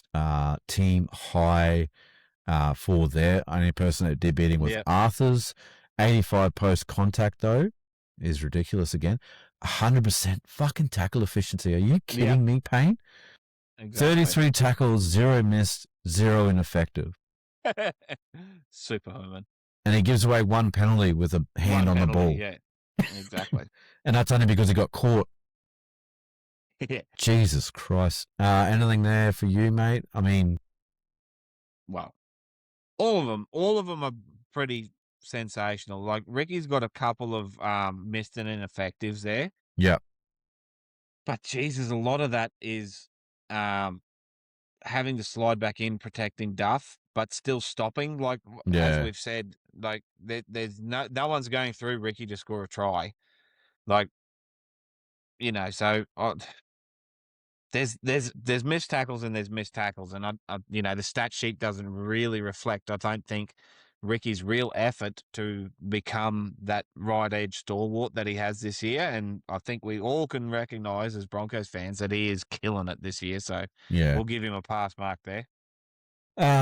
Just another thing, we'll go quickly back to the backs there. 16 runs from both Karapani and Mariner. The only other person that ran that much was Carrigan. So that's a good effort from them lads too. Just getting in and trucking some nut. Getting us out of the shit. Yeah. Onto the reserves there. We had Moser, Willison, Tolte, and Rogers come into the game. Ben Tolte, the standout there with a try to his name. 13 runs, 133 metres, 42 post contact. What I like to see here is all green in the errors section. Yeah, exactly. Huge. They all came on and did a job. And it takes so much pressure off. You know, there's nothing worse than having, not nothing worse, but I mean, players that come on, and I know they're trying to make a difference and, you know, elevate their own status in the team, no doubt, and trying to do something good for the team. Sometimes that can come out in trying too hard and making those errors. These fellas seem to have a really good rhythm at the moment where, like, Blake Moser did such a good job. I was so happy for him in what he did before what happened to him. You know, the only positive about his injury is that it might take him off the radar of everyone else for another little bit, because, geez, that boy can play. He was so good. So all the hype, you know, and wondering where he's been, that all went away pretty quick as soon as he ran on the field. But X and Tolte, mate, fucking guns. And any team would love to have them on their bench. Yeah. The way that they come on, they do a job, run hard, tackle hard. Benny Tolte loves trying to get in behind the ruck. He's deceptively decent footwork for a big thickie, eh? Yeah. Like he can find a gap and get a quick play the ball. So, and then X is X. Like there's a couple of runs there where he gets between defenders and then just seems to carry 3 or 4 for about 8 meters before he hits his front and pops up and plays the ball. So the legs just keep pumping. Absolute, gun, mate. And so happy for the in the problems we do have, they're not on the bench. That's for true. Yeah. All right. Unfortunately, that was our third loss. We are now 3 wins, 3 losses. We had it good. We had nearly getting there with the for and against, getting back into the positive. Took a bit of a hit. Thankfully, it was only a 5-point hit. We're at -6 at the moment. Like I said, that was the first half that we'd lost since the second half of the Melbourne Storm game. But when it comes to second halves, I think it was still we still won the second half. So that record is intact. We're undefeated in the second half since the Melbourne Storm. We'll hang on to that for sure. All right. We'll get into the Gronk here now. This is going to be hard. We have to do it. We've included him. We've included him. He's part of the process. It's going to be cathartic.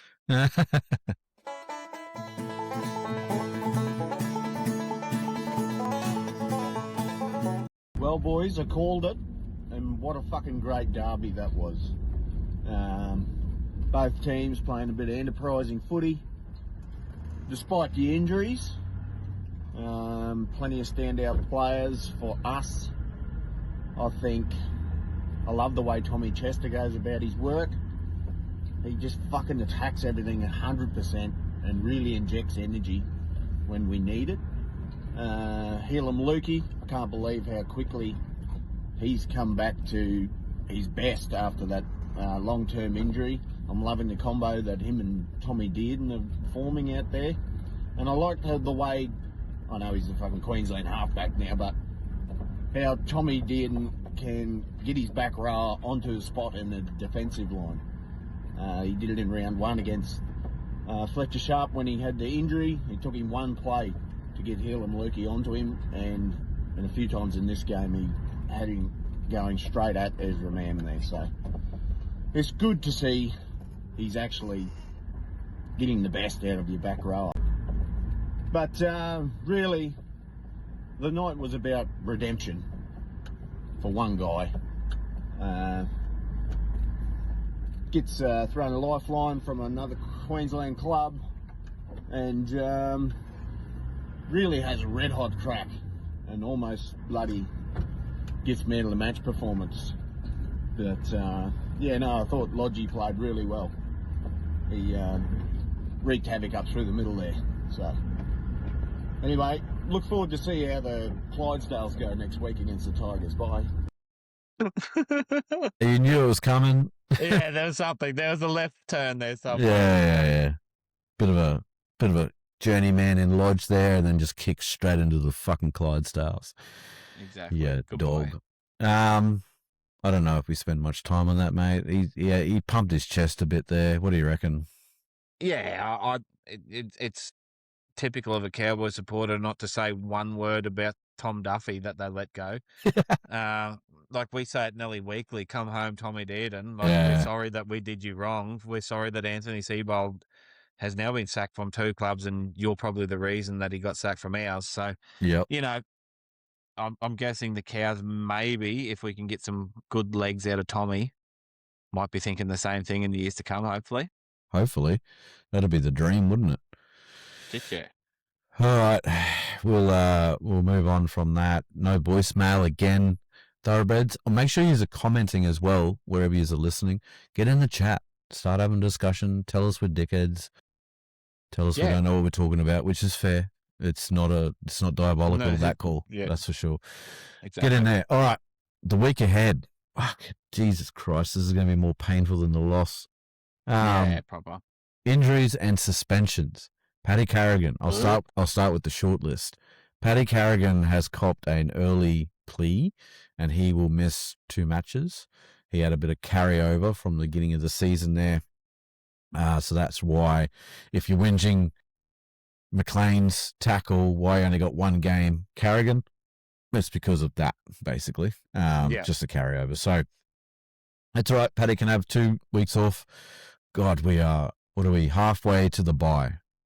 Yes. We are halfway to the Come bye. on, baby. To our first one. Yeah. So anyway, he'll be fairly well rested up, which I'm sure Billy Slater would also love. Injuries. Billy Walters, ACL, round 20. Grant Anderson, MCL, round 14 or 16. Deloise Hoyter, broken leg, round 15. Ben Hunt, MCL, round 14. Reece Walsh, cheekbone, round 11. Adam Reynolds, groin, round 7. He did train today. He was moving freely, but we'll get to that in a bit. Blake Moser, broken jaw, round 13, which is a pretty quick turnaround for a jaw, I thought. So maybe it's not as a bad one as what it was last year. Corey Pakes is under concussion protocol. I'm yet to see what that's about, but he'll be available in the next round 8. Ublex Tafar, unfortunately, went and played Q Cup for South Logan. Came off initially as what was thought to be just a HIA. He obviously failed that, but he went and fractured his eye socket. So he's had to go and have surgery on that. He'll be out. Jordan Ricky with that foot, not sure what's going on. Now, there's also chat about Jack Kwaswelski injuring himself in Q Cup, but I can't, I haven't scrolled through all the games. I haven't had time. So, unlike Tafar, I quickly went and had a look because I knew exactly what game it was, but I haven't seen what's going on with Jack. Yeah. Add on to this. So, what are we at now? So, we're at 1 with a suspension. 2, 3, 4, 5, 6, 7, 8, 9, 10, 11, 12.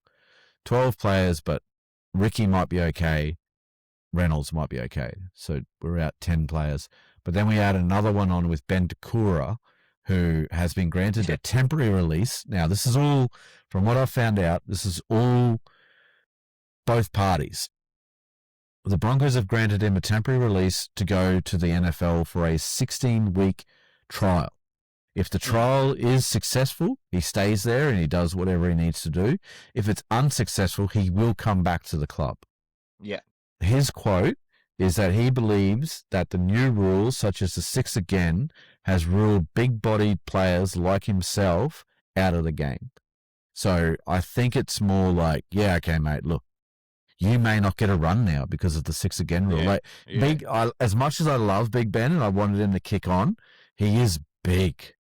He's so fucking big. And it's sort of unfair, isn't it, to hold him, because it would be selfish, but it would be probably advantageous for the Broncos to have him on this new long, 6-man bench.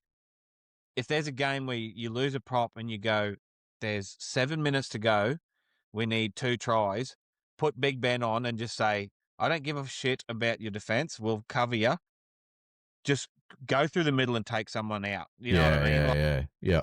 But it's sort of unfair on the kid probably to do that to him when he's been training as a professional athlete this long and he has this sort of opportunity.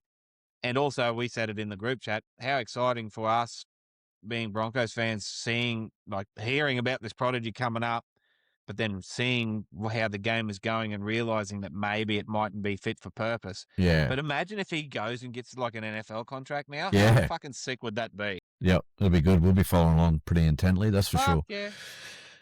We wish you all the best too, Ben. Yes. Hopefully you train the house down over there. It's going to be tough, that's for sure. Those lads live and breathe that shit. Okay, so we have the Tigers at Campbelltown, Saturday, 7:35 p.m. Tigers are coming off a 6-day turnaround. We are coming off an 8-day turnaround. Head-to-head since 1998, we've played them 34 times with 1 draw. Tigers are 9 wins at 26%. We are 24 at 71%. Their ladder position is 2nd. We are 11th. We are living in some sort of alternative reality. Universe, yep. They've had 4 out of 5 wins, so they're now tied with the Panthers for top of the ladder, which is fucking amazing for them. Well done. So they've got 80% wins. Yep. We are 3 from 6 at 50%. Now, the betting odds. Before Friday, they were $1.77 head-to-head. We were $2.10. After Friday, they were $1.63. We were $2.28. Now, this is head-to-head. Now, it's $1.53, so they've come in again, and we've crept out to $2.51. So we are underdogs, but I do believe that one of our best baby Bronco wins was against the Tigers. The Tigers, yes. Yes. And I do believe that it was either Icon or a Bellamy coaching that or something like that. That's nostalgic as shit. Anyone who can remember that one? The last time we met them, it was a bit of a shootout. Round 5, 2025 at Suncorp Stadium. The score was 46-24, 7 tries to 5. Their last 5 games, Cowboys win, Rabbitohs loss, Warriors win, Eels win, Knights win. I do believe that they are getting Jerome Luai back as well. So they're getting their number 6. That means that, thankfully, Jock Madden may not be the one that puts the sword through us because he's what if putting... he can come back for a little bit? Right. I found out that we were paying his salary.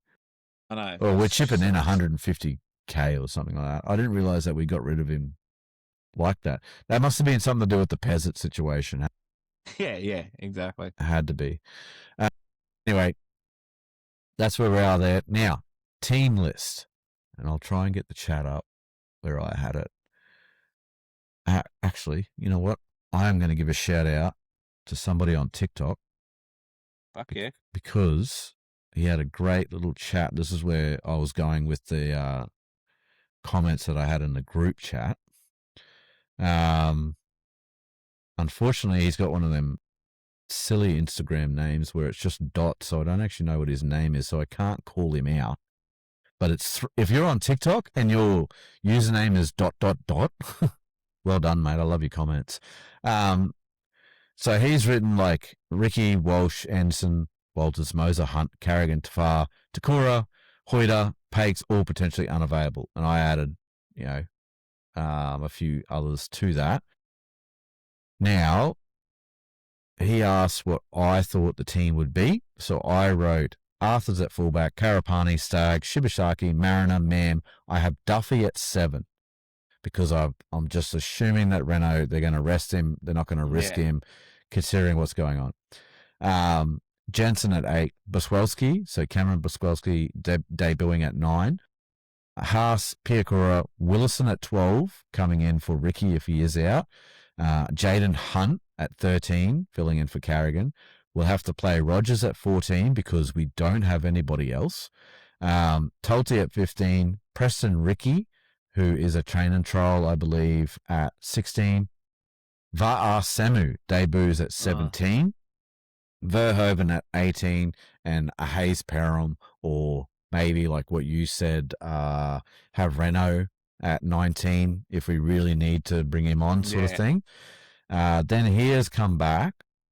So this is his comments, quote, Reynolds is running good at training. Apparently there is a solid chance he plays. I also saw that Madge is looking into whether or not Mason T can suit up for the squad. Also, he seems pretty confident that Pakes is fine, so provided Renault is okay, Mason Teague is allowed to play and Pakes' HIA is overturned, he is assuming that the list will be Arthurs, Karapani, Staggs, Shibasaki, Mariner, Mam, Reynolds, Jensen, Pakes, Haas, Piakura, Willison, Teague at 13. He's got Tom Duffy at 14, Ben Tulti at 15, Jaden Hunt at 16, Cameron Boswelski at 17, EJ Samu at 18, and then Hayes Perham or Verhoeven at 19. I think that's a solid fucking shout. Yeah. Shit, yeah. Would you change any of that, mate?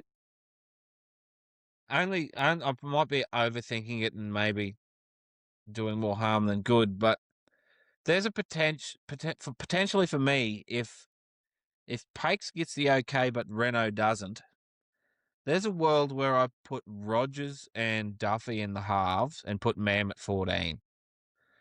So because I think Mam is a better 14 than than Rogers. Yep. And I think if you gave Josh Rogers the task of shoring up that left edge and saying, I want you to stop the second row from just tearing us apart out there. Yep.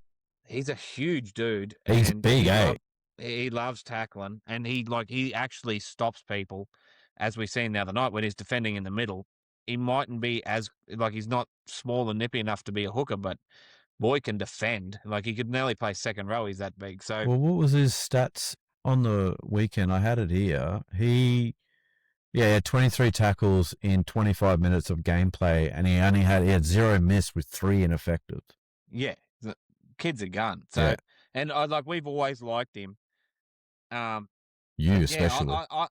Me especially. I really like him, just because he puts his guts into it, and he's not the most talented, probably half, but you know what you're going to get from him, and he defends his dick off. So that's me. That's something that's definitely not going to happen, but it's something that I think is worth exploring when there is this many players out, because if you bring Ezra Mam on with 15 minutes either side of half time, when there's tired defense, and just tell him to play in the middle, do some kick chases and back up Payne for offloads and shit, there could be some benefit to that, where I don't think you're getting that benefit from Josh Rogers coming on if he has to be 14. But yeah, if Pates is okay, then Cam Bajowski or whatever his name is, he can play 14. And then we go from there. Mason Teague, I think, is the big one. We need a 13 because Fletcher Hutt's not it. Jack Goz isn't it. Jaden Hunt. Olblix is out. Jaden, sorry. Yeah, Fletcher's gone. VJ's too big. Yeah. It's probably too big. You know, whether you move Ricky into there if he's not hurt. But anyway, I think that's the main one, is that Mason Teague hopefully getting the okay to play 13, and then we can sort of build around that. X was on an interview after training, and they did ask him if he'd play 13. He said he'll play wherever the team needs him, so didn't rule it out, which you would expect. But yeah, okay. So interesting to see how we do line up. That's for sure. But like I wrote a comment on the team's Instagram with their training, 0 expectation except effort. I think that's exactly. I think the majority of the fans don't give a shit. They just want effort. Just show us that you really do want to play for the jersey. If we lose, we lose. You know, wait till the troops get back. If we get away with 2 points, though, fuck me, that's going to be amazing. Huge. And the Tigers are due for a fucking setback. Like, honestly, they everything they touched the other day turned to gold. Oh, against the Knights team that are much like us in the depths of bloody injury hell. So yeah, it's going to be interesting to see. Like, they've got to back that up, and if we go in with the attitude, like you said, where we've got nothing to lose, let's just run hard, tackle hard, and see what happens. Yeah, boys are going to put themselves in a pretty good position. Yeah, it is going to be interesting. I know they'll get Luai back, so they will definitely be a step up. But they got the Cows when they were like us, starting out shit. They had a loss to the Rabbitohs, which read into that how you will. And the Warriors went into a slump where they got a W and they surprised the shit out of them over there. Eels, I mean, we know what the Eels are like at the moment.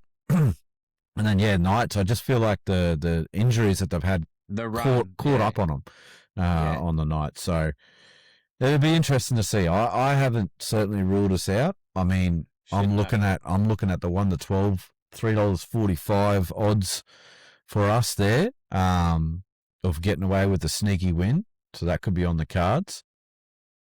Talking about on the cards with best bets, Gronk, if you're listening and you actually follow along with that best bets, get on the Gronk. He's 3 weeks in a row, I think. He got AJ Brimson on the weekend at $2.68 anytime. Try scorer. I went bold and beautiful and it nearly came off. Broncos 1 to 12 at $3.16. If Langers backs your team in a head-to-head, that's a death knock to you because all over. Because he went Broncos and we lost. Then he went Dolphins and they lost. That got pumped by the fucking Eagles. Manly. And then he went to Panthers this weekend and they got pumped by the fucking Dogs. They didn't get I pumped. cannot wait to see what he fucking picks this week because I'm loading up. I'm going to tell it. The funny thing about that is that the odds got gradually lower from us to the Dolphins. And he's like, well, fuck it. I'm going all in on the Panthers. We were like $1.13. Got fucking hammered. I was like, oh my God. I want him to load up on the Tigers. Yeah, please. And then you were unlucky. No Hamole Olakawatu. Boo. Yeah, that was a bit weird. I thought he would have gone close, but he didn't. We went 7 from 13 legs in the Hail Mary multi, 54%. So not bad. We'll give it another whirl this week. Watch out for that post. Anything else, mate? No, mate. I think it'll be interesting to see what this week brings. RE the Disruptor Rule. Yeah. I think there's going to be, oh no, this is the rule, but maybe don't fucking penalise everyone that goes up contesting for the ball. But yeah, for us, like you said, effort, run hard, tackle hard, a team with Payne Haas and Katoni Staggs, we have enough talent in that team to still beat anyone. We almost seen it happen this week. So, if we get Pacey back, and if Reno plays, mate, I'm not even worried. If Reno plays and Pacey plays, I'm not worried in the slightest. I think we can do a job on them. But yeah, it's just the account that we might not have all of our spine now is pretty hard to deal with. Yep. 100%. Like we always say, get in the comments, guys. Let us know what your thoughts are. Tell us your team lists. Be bold. Definitely. Put them out there before the team list drops. Like I said last week, we're not doing Supercoach or tipping on the podcast anymore. I was meant to do a video today and put that out, but I didn't because I was playing golf on the PlayStation while I had a sick day. Sue me. But I'll try and get something out maybe. Or maybe I'll just do a graphic up and drop the top 5 or something like that. That's all from us. We're taking up enough of your time. Thank you for listening. Make sure you are engaging in collaborative argument in the comments. Don't get us wrong. We love it because it helps our algorithm, helps us get found and all that sort of stuff. And passionate fans have the best takes, and sometimes it's left center that you don't even think about. Even old mate the other night, if he comes back in the next morning and says, boys, sorry, I was just really hurting for after that when I didn't mean it, whatever. Yeah. Like, who gives a fuck? Like, we're not pussies. We can take a fair bit of a fucking. We love giving it and taking it, so we'll be fine. We grew up out west, mate.